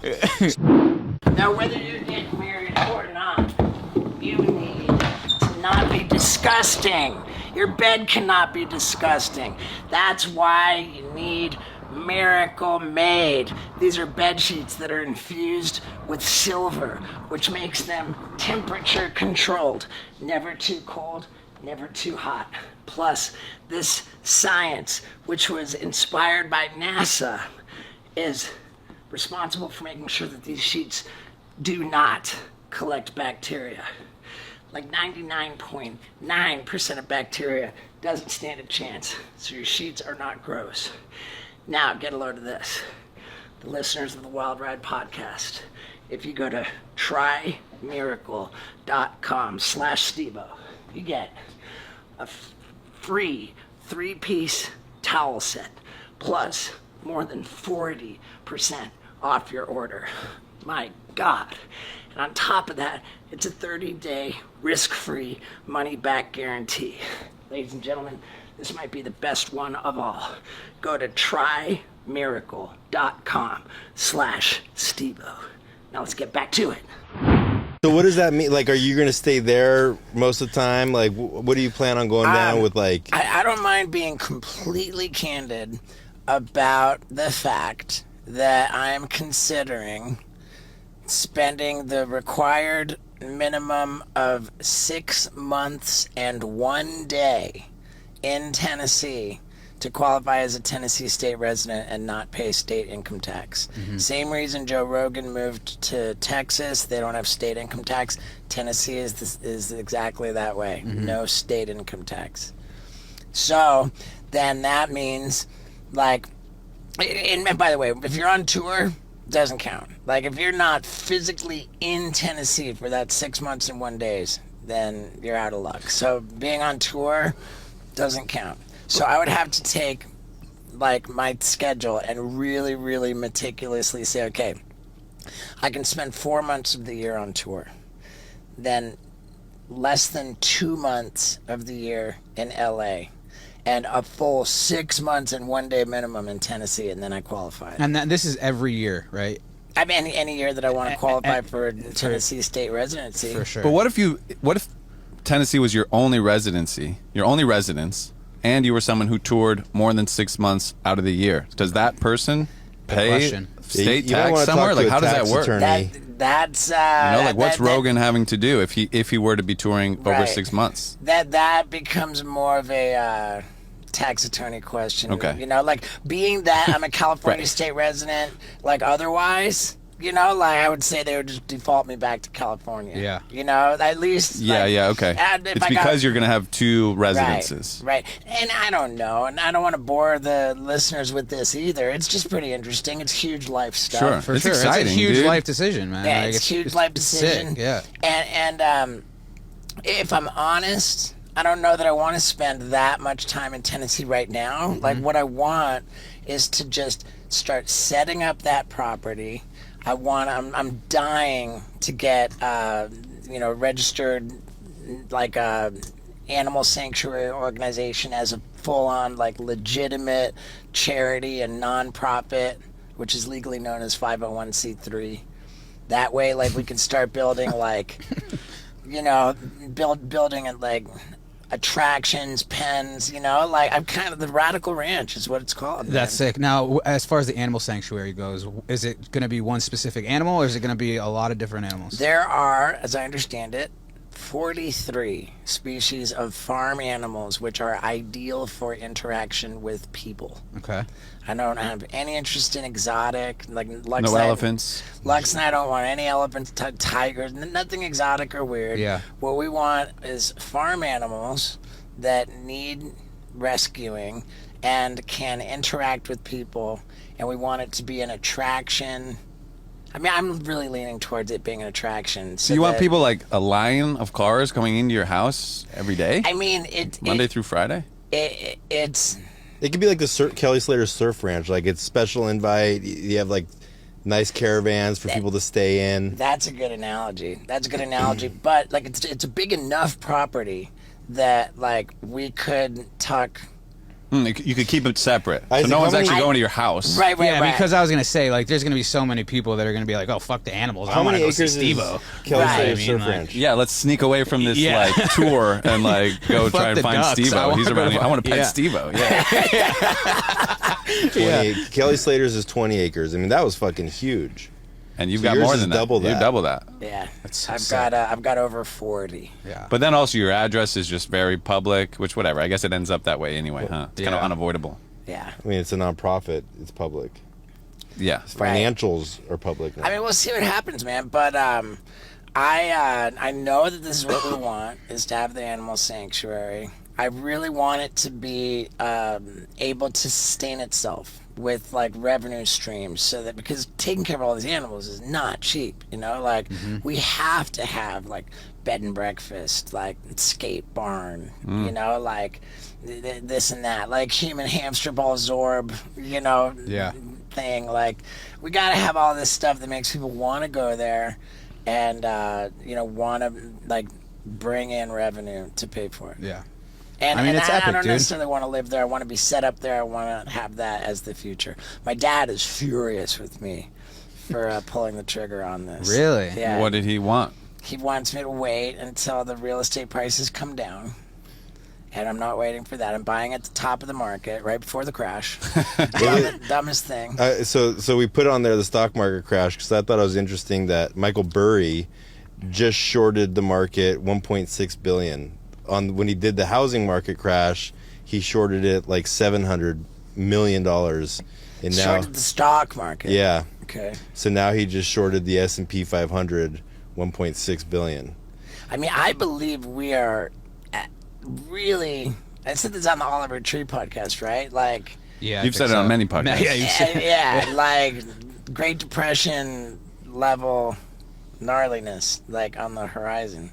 I don't know why I don't feel that way. Like I think things will dip, ebb and flow always, but I don't really see that. Like with no knowledge of anything, I just You don't just really have a feel feeling. that fear. Yeah, I mean, The thing is, I mean, this that- guy shorting the market is a pretty good is he indicator. a one-hit wonder?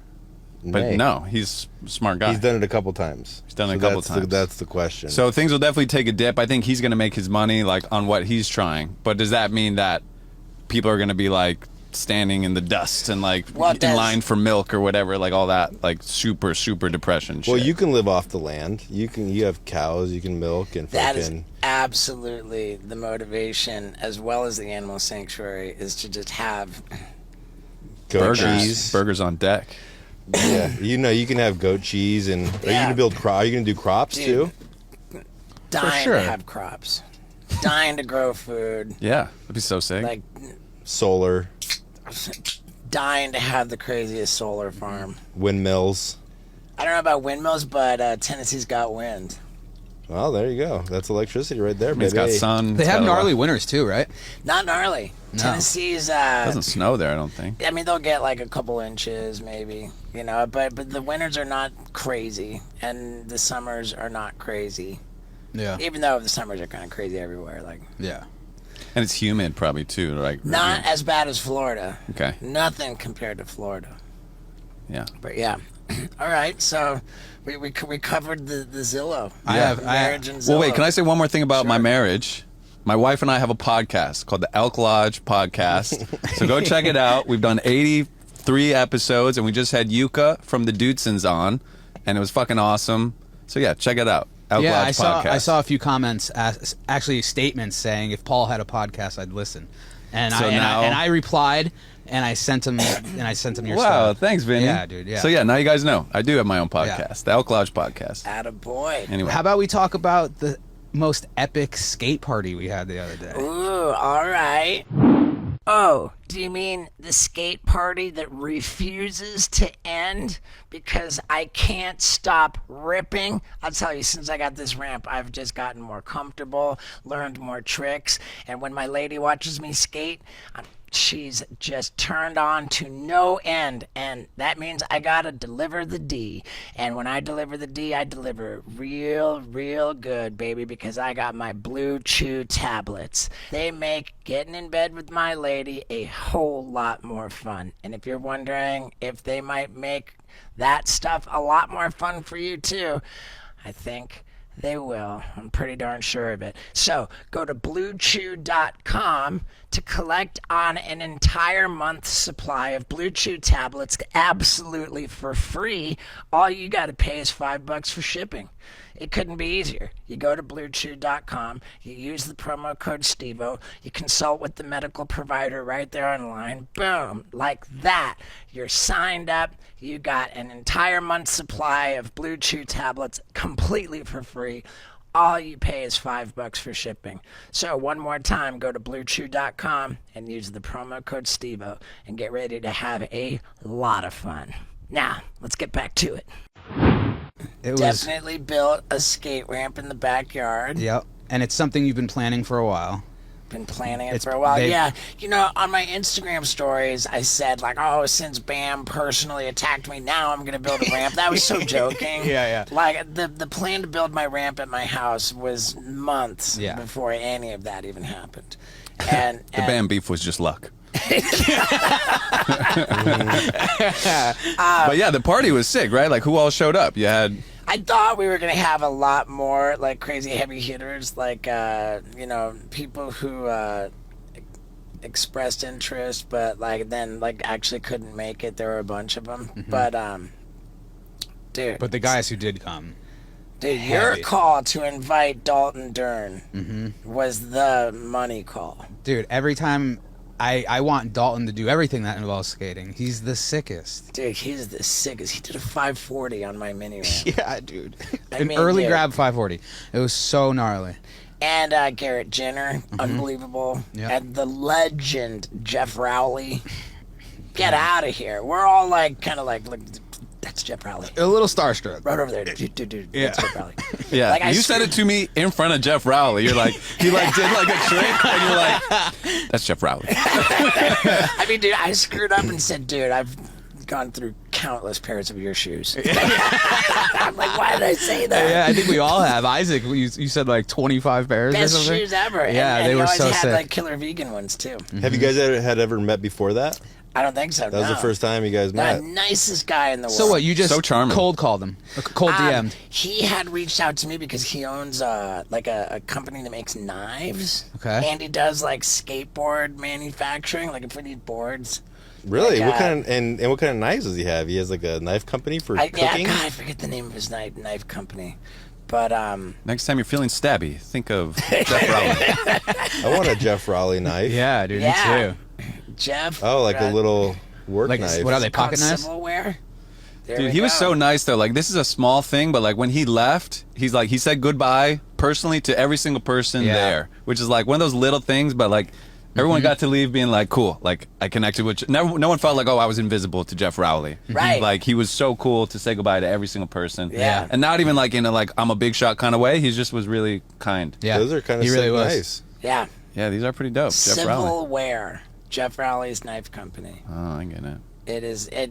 Yeah, dude, Axes, hatchets? He gave me hatchets too. Like Did he? he sent me a box of knives and skateboards. Yeah. Well, for people that don't really skate that much like myself or at all, how legendary is Jeff Rowley? I mean, he was in Tony Hawk's Pro Skater. So like even if you're not a skateboarder, you know Jeff Rowley. Yeah, That's how I know. I mean, him. let's just say like when Steve was naming off everybody on the list, like Jamie Thomas, P-Rod, all that, I was just like walking, and then he said Jeff Rowley's name. I just stopped. really? Yeah, and I looked. I was like, what? Yeah. He's a the little bit most of jizz epic. dripped out of him. Yeah, A little for sure. Oh, just a little drip. Yeah, for sure. Yeah. Right. So we had a fun skate party. It was like, sick, dude. Oliver Tree Plus, showed Dave up. England was there. Yeah, Oliver Tree, Oliver dude. Tree. Oliver Tree's like the homie Yeah, now. he's like the Oliver new Tree bro. is the homie, dude. Yeah. Like, so we did the podcast with Oliver Tree. Yes. Then he came to the skate party. Then he came to my crash test dummy bit yesterday. Then he went to Preston Lacey's dinner party last Oh, week. he did. Yeah. He's fully infiltrated. I mean, he like it's Not gotta be. infiltrated. Not infiltrated. I don't mean it in like Welcome. a rude way. He has Like, been. He's in. And yeah. Absorbed. He's been. Absorbed. Yeah. He's like LSD in your pocket that just soaks into your skin. I know, but dude, don't even put it that way, dude. Like I've No, I didn't mean it in a rude Dude, way at I all. love Like, but he's him, clearly bro. a fan, and he's He just has like not he's gone in. one place that I didn't expressly invite him to come. And Yeah. every time I've invited him, he's been like, dude, wouldn't miss it for the world. I'm Yeah. there. He's the And best. so dude. sick. He's cool. Yeah. and he he's ripped so on your funny. ramp. Dude, Yeah, he's and so funny. Yeah. He ripped on my ramp. Dave England skated the hell out of my ramp. Yeah. Yeah, that was great, man. And You want- dude, the Oliver Tree, like I asked him, I was like, how big are the venues on your tour?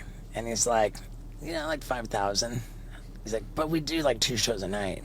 'Cause, like, 2 shows a night, really? I mean, I don't know. It sounded like he's adding shows sometimes. So like Sick. in one city, like he'll do like 10,000 people. Wow.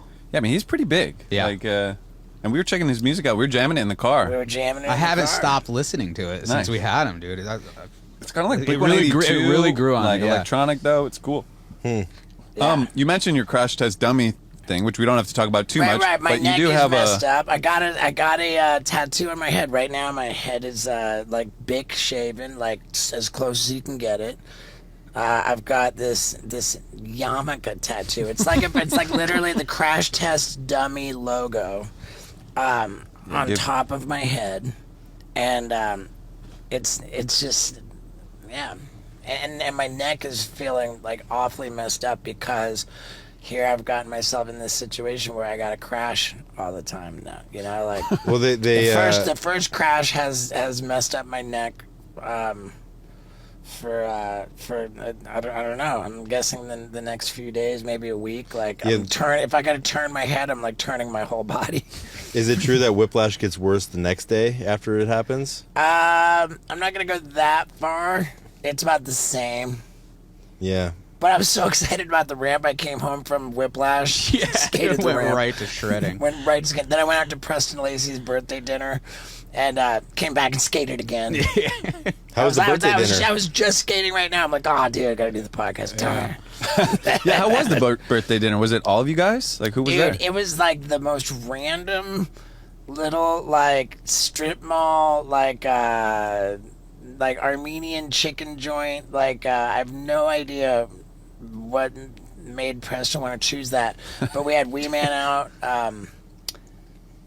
Wee Man, Dave England, Oliver Macaroni. Tree, Oliver Tree. Sam Macaroni, me, and a bunch of us had our ladies. Dude, Oliver Tree got such a kick out of getting to meet Sam Macaroni because he was like such a. Randy Rigatoni. Yeah, like he was like mentioned There so it much. is. He's like, Sam Macaroni. He's like, dude, it's great to meet you. He was so happy to meet Sam Macaroni. Yeah. It was fun.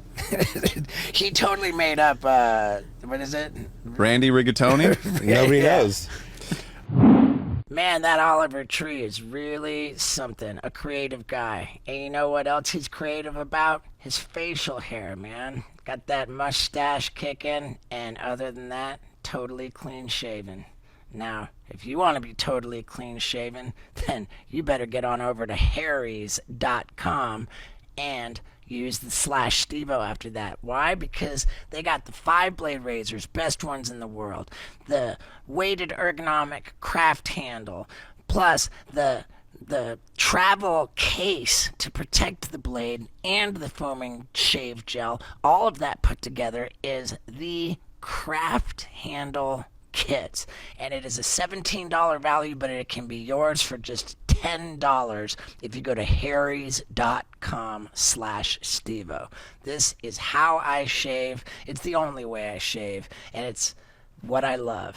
Harry's shaving products. So, one more time, go to harrys.com/Stevo to get that $17 craft kit for just $10. harrys.com /Stevo. Now let's get back to it. Yeah, that was an epic day. I've committed myself to getting into a lot of crashes, and I'm super nervous about it. Well, Great. yeah, I mean, we could just give you a neck brace or something while you do the crash. The next crashes aren't going to be in a car. Well, though they will involve cars sometimes. I know we can't say what we did yesterday, but are you happy with the results? It's tough. I don't mind. I'll say it. I bought a smart car so that I could crash it into a wall to make sure the airbags work. Yeah. While dressed up as a crash test dummy. Yeah. That to me has always been just a special, wonderful thing, and it's something that I really wanted to do. And the reality of doing that is that if you want all that front end damage and all that like crazy like that, then you're not gonna be okay. I think that the airbags worked. I got gnarly whiplash. The footage is great. I mean, it's just funny. It the is. thing is, like you can't look at that as like, oh my god, that's gnarly. Yeah, it's gnarly, but it's more of like, wow, that's just plain stupid. Yeah. You bought a car for no purpose other than to crash it, like, and you crash it properly. Yeah. Like, the more I look at that clip that you gave me, the more I love it. I love it. It's so funny. And my favorite is like, this is just to deactivate the airbags so that we can like do the rest Yeah. of the filming. Like, Right. let's get these airbags out of the way. Thank God the airbags worked. So now we don't have to worry about them for the rest of the bit. Yeah, that was a really fun day, man. Yeah, it was an expensive day. Yeah. and a fun one. And as I pointed out when I was getting my crash test dummy tattoo, these bits that I start putting together. Of course, this is the first bit for my Gone Too Far tour. Like these last bucket list shows, I'm gonna be presenting the crash test dummy footage. I'm gonna be Start working it out.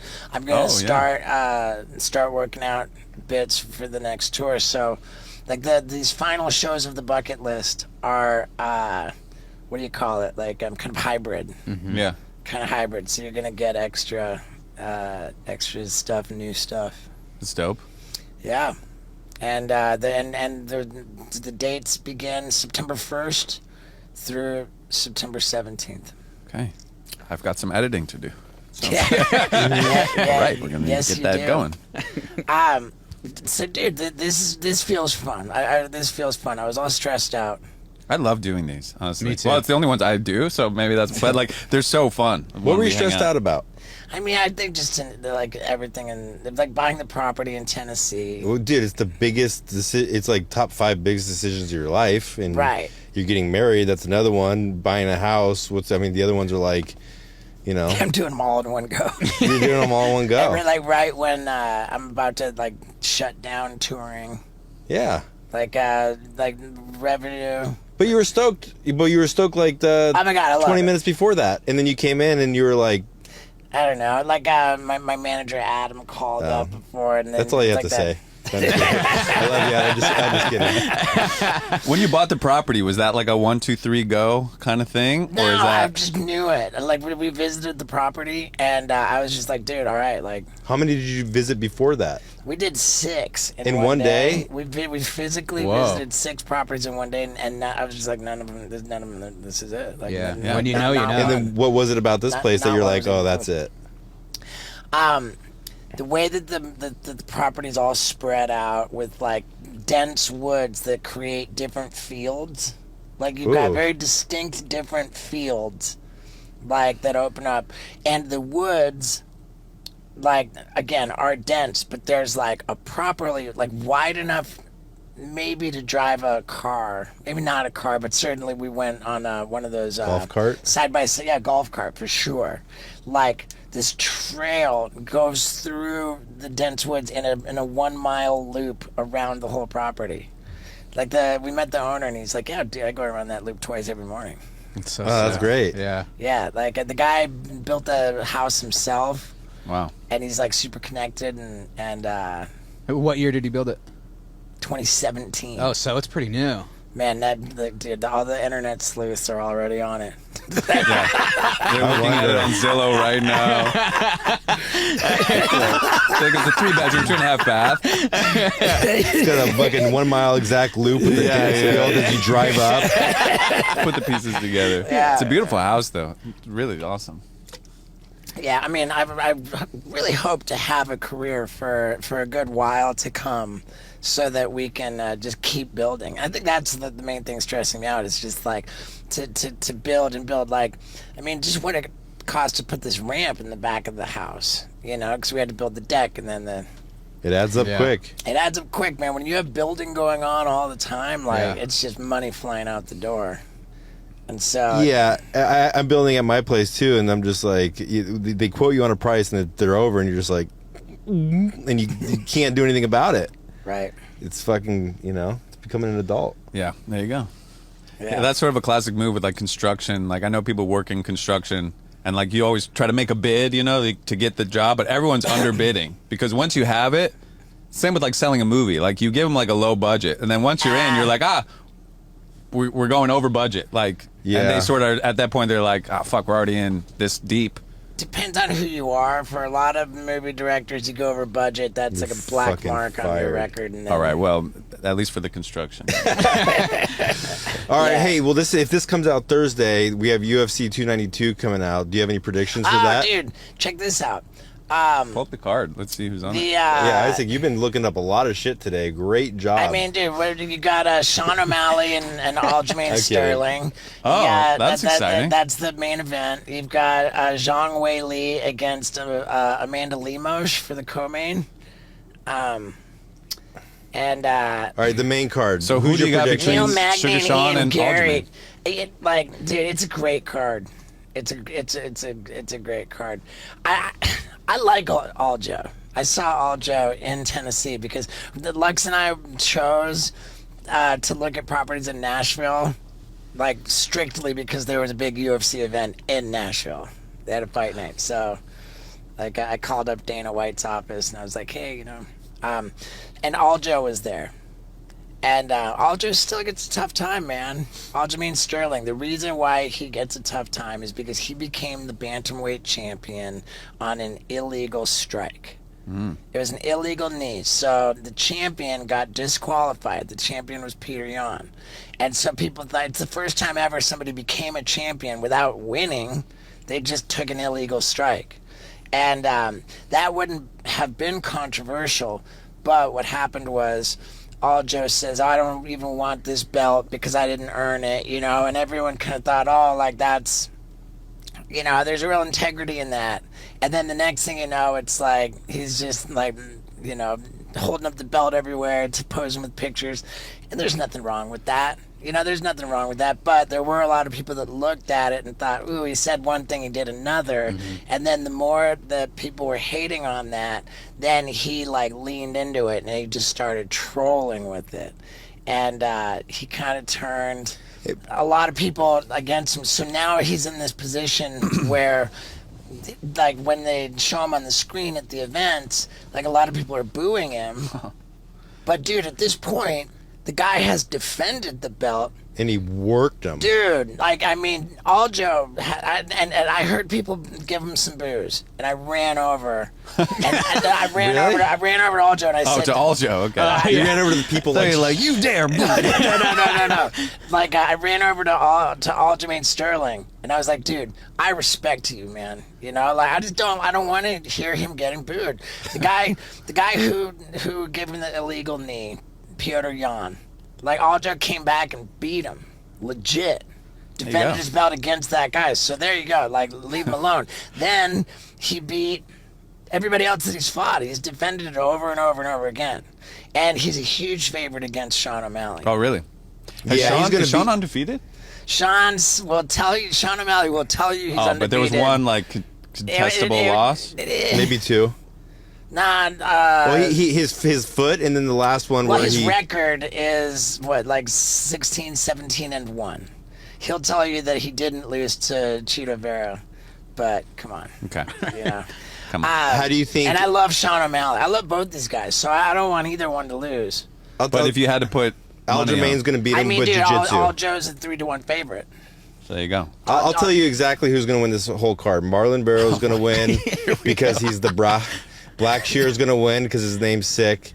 Ian Gary will win 100%. Oh, dude, Ian Gary is gnarly. Zhang Weili is going to win. Zhang and Weili. I'm a casual. And Aljamain Sterling's going to win, even though I right. love all of them. I go. mean, I feel like we lose a lot of steam when we get too deep into the fighting. But God, I love it. I love the fighting. But here's something interesting. The UFC Instagram page has like 28 or 37 million followers. It's a huge The page. what page? UFC The on Instagram page. Whoa. The Instagram page has like 37 million followers. Yep, 37.4 million. So before the last pay-per-view, I see this Instagram collab post. Bert Kreischer and the UFC. Whoa. And it's Bert Kreischer does a funny little bit. He says to his wife, he says, "No, I will not have sex with you because it's UFC 291 tonight and Dustin Poirier's fighting." He goes into this like promo for the thing, so it's funny, like Bert Kreischer comedy mixed with the UFC, and like it's just so genius. I saw that and I was like, God, Bert Kreischer's picking up followers off the UFC's 30 million follower page, just absorbing followers from them. Mm-hmm. And so when I was at the fight at Nashville, and dude, how cool is this? We watched the fights in Nashville, and it was the same. I shouldn't even say this, but it was the same night as the Jake Paul versus Nate Diaz. And the UFC event ended before the actual Jake Paul versus Nate Diaz fight began. And Dana White he's always got this killer private room in the arena. So we go in and it's like, yeah, what's up, Dana, you know?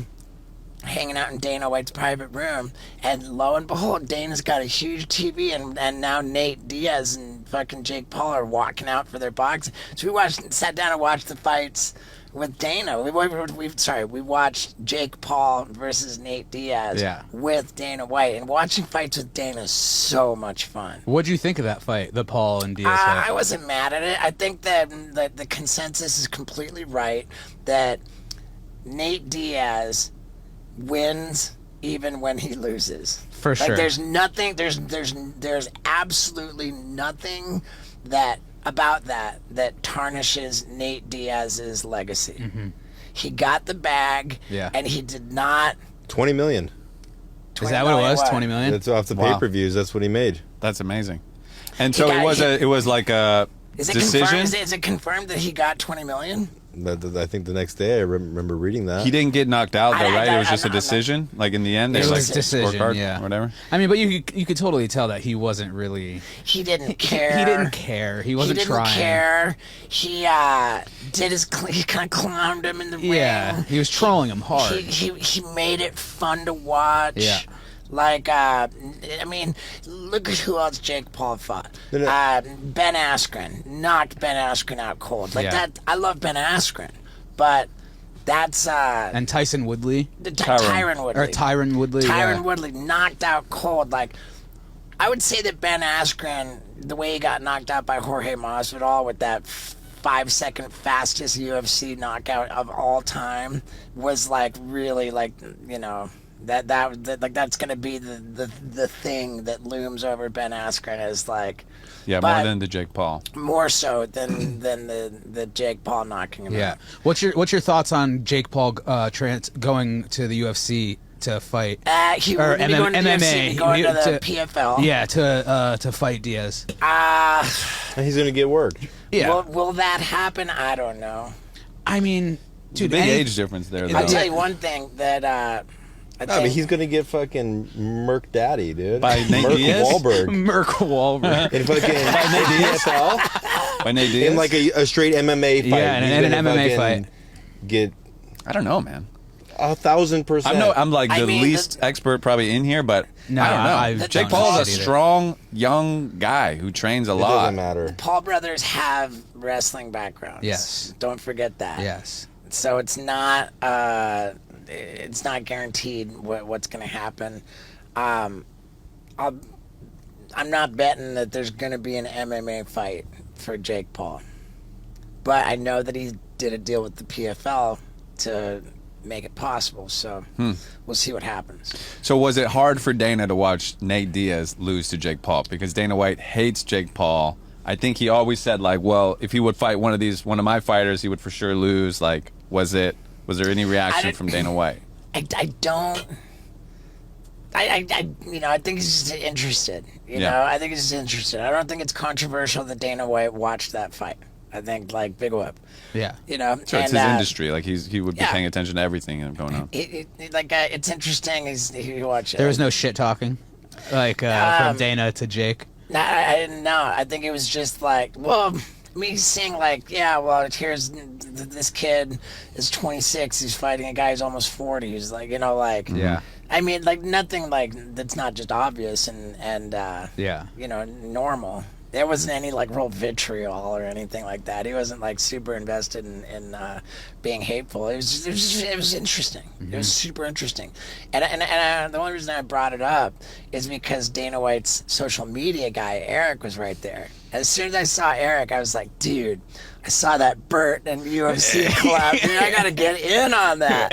And so when you guys brought up UFC 292, we got all into the weeds talking about fighting. But what's important here is that I have to smash Burt Kreischer's effort, and I got to make a UFC 292 promo to collab post okay. with the UFC.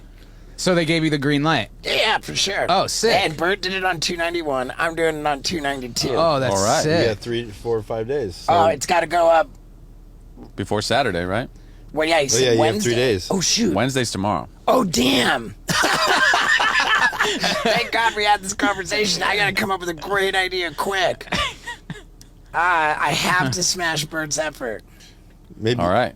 Yeah. I mean, you can get choked out while announcing it and see how long you Nah, can I'm last. done with the choke outs, dude. And that last one fucked your neck up If too. that last one messed my neck up, and then what I did yesterday, crashing Well, apparently that he car, did the chokeout wrong. Was what the consensus I was. saw Bisping. He was supposed to put it in the V, and he put it on the forearm, according to. I saw, dude, check this out. I saw Michael Bisping in Nashville at the Nashville fight night. And, what were we in the? Yeah, he Michael's- came to the bathroom, like, came out of the bathroom. I was like, yo, dude, like, I don't agree with everybody giving you, or not everybody, I don't agree with anybody giving you grief. And he's like, huh? I was like on Rogan. It's Matt Serra. Matt Serra and Rogan were talking about you choked down. He hadn't heard about it at all. Oh, it just bummed him out, kind of. He hadn't heard about it at all. And I was like, it didn't seem like he, you know, like if somebody, sometimes they'll make it seem, they'll say they didn't hear about it. I could tell he legitimately had not heard about it at all. Wow, that's funny. And I was like, dude, you did it great, man. Those guys. You're like, I don't care what Joe Rogan says. You're a nice guy. Like that's like one of those things, you know? Like, wait, what? Yeah. Yeah. Wow. So did he say like, oh yeah, like Did he say anything? Dude, Did the he was conversation running back continue? to the commentary. Oh, okay. These guys run to go take a leak and run back. Like, it was a terrible time to try to have a conversation with Bisbing. Hilarious. Wow. All right, well, you have a heart out. Ah, Are you doing Well, okay? Steve's got the heart out today, huh? I've got the heart out today. I'm gonna go get couples massage with Lux. That's sweet. That See if, sounds like you could use it with yeah. your neck. Yeah, what are you actually, supposed to do for whiplash? Just massages and Yeah. ice baths and I mean, saunas? dude, it's worse Not than crash a car whiplash. into a Like, wall? It's worse than whiplash. Like, the most compromised part of my body is my neck with this degenerative disc disease. You degenerate. Yeah, like, I'm beating up the weakest part of my body. And dude, what sucks, dude, everything about that shit sucks. Oh wow, like, do you not do anything that makes the pain worse? Yeah. Shut No that shit. window, dude. I'm still skating. There's nothing stopping me riding my new ramp. Let's go do a sauna and ice bath, dude. See if you like it. Dude, what am I going to do to promote 292? It's Aljamain Sterling and Sean O'Malley is the headliner. I'm bros with both guys. What if you make some kind of, well, like you'll do something for the winner? Like, I'm bros with both. I want everyone to win, but whoever wins gets, like, something. It's got to be something that performs well Where is it? for... What if you call up both of them and you're just like, dude, I want you to fucking win, and then you call the other one and I want you to win. You know, 'cause I don't have Aldra's number. It's in Boston. Yeah, it's in Boston. TD Garden's massive. Dude, I mean, the UFC is massive, dude. 19,000 people. What was that thing that I saw since we got so deep into fighting? UFC changing the rules? Yeah, there's two rule changes. More there- time for eye pokes. I saw that. And then it was like if you get a cut, like, Or if you get like a headbutt or something like that, you have an access to a cut man in the middle of the round. Huh. I love that both of those are designed to keep fights happening. Like, more time for an eye poke. What that means is that they have more time to prevent a doctor from going in there and calling off the fight. Yeah, look at fighters will have access to a cut man after being cut by a foul or accidental headbutt. All right. I mean, I don't know what a cut man can really do. You could probably is it like on Rocky when he's like, "Cut me, Mick," and he like cuts his eye, so the blood can come out, so he can see, and it's not swollen. brought to you by Jeff Rowley this Knives. is more about like a try to stop the bleeding. Or like, from so like Nate Diaz in the Masvidal, they wouldn't have stopped it because he was bleeding so much. I'm just saying, like what's access to the cut man doing? I mean, like when the round ends and you get the cut man, he like uses the big huge Q-tip to apply pressure, and then he puts the Vaseline to try to stop the bleeding. Like, ice brick, the like Maybe metal somebody can thing. explain it in the comments. While you're down there, smash the like pandering button. for comments. Yeah, you like that. Yeah. I think that's great. I love the UFC. I love everything about it. And Yeah, I was never really into the UFC until I started hanging out with you guys. So I'm trying to learn more and more. I mean, as we dude, go. do you love watching it? Dude, I do. I enjoy it. I used to watch it like when like Anderson Silva and Chuck Liddell were fighting, but then I stopped for a long time, and then got back into it recently. Man, turn your back. Welcome back. Yeah. Welcome back. Yeah, it's fun, man. I'm like even more casual than Scott, who's like the casual of all casuals. I remember. Scott's a confident casual, you know, like. No, I remember. Scott's the funniches, and I did that one on and purpose. you cut me off. I did that one on purpose. Scott's the funniest because he watches all of the MMA YouTube channels. He gets all the news, and he's got all the time in the world to listen to that, like the Chael Sonnen, like, you know. But then when it comes to the fights, he like won't even bother watching, and then he'll Google the results after they happen. Yeah, or you know what I've been doing lately is like Streamlined. lately what I'll do is like I'll watch like a YouTube of like some nobody just like comment like, oh, it's left, it's right, and it's like I'm like in the 50s listening to the radio, but I'm like listening to the actual UFC fight live.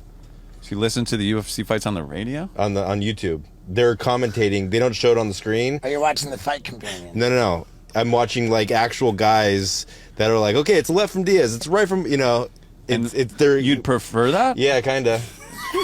Because you can play Call of Duty while you do it? No, because it's like, I don't know. It's just like Why have the visual? Why I like listening. It's like why good for my waste my imagination. eyes It's like time? in the 40s, and I'm sitting in my chair in the living room listening to the Dodger game. Are you like whittling as well? Like, why do you want to live in the 40s? I'm playing solitaire. Yeah. Like, He doesn't want to live in the 40s. He's in his 40s. That's what you said, right? No. Like I'm in no, the it feels 40s. like he's in the 40s around listening to the like radio, a boxing on the radio. Around the radio, I'm like listening like it's like a Dodger game. It's just I like it better in my brain. It's like an imagination. Okay. What was you let the guy who tattooed my head, Mike Santa Fe? You said you can have my house because you were going on a date.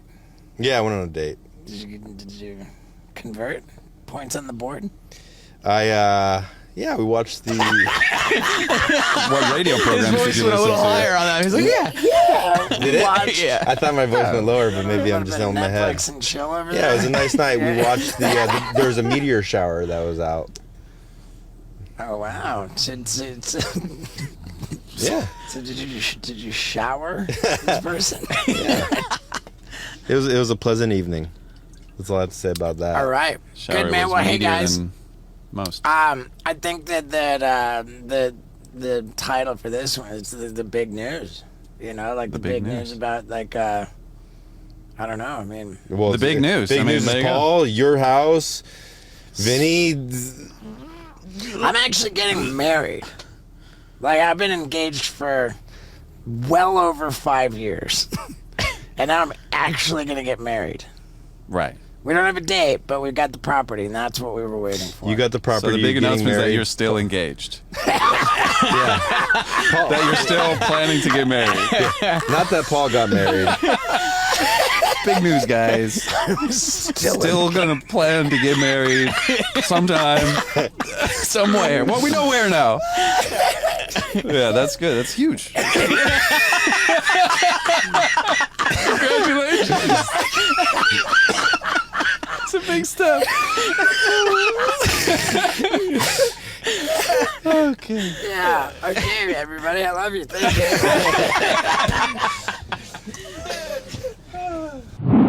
How about that, man? A lot of UFC stuff, but shit. I love the UFC. You know what I love even more? My new ramp. Yeah. Okay. Let's give that front side 50-50. Boom. Yeah. Give me a little bit of... Yeah, dude. And as always, man, thank you guys for sticking around to the very end. Just for the people who can see on YouTube. Look at the stain job. Look at the ramp. Look at the floodlights. It's so beautiful. Yeah, dude. That's it for me, baby. Come up to my back.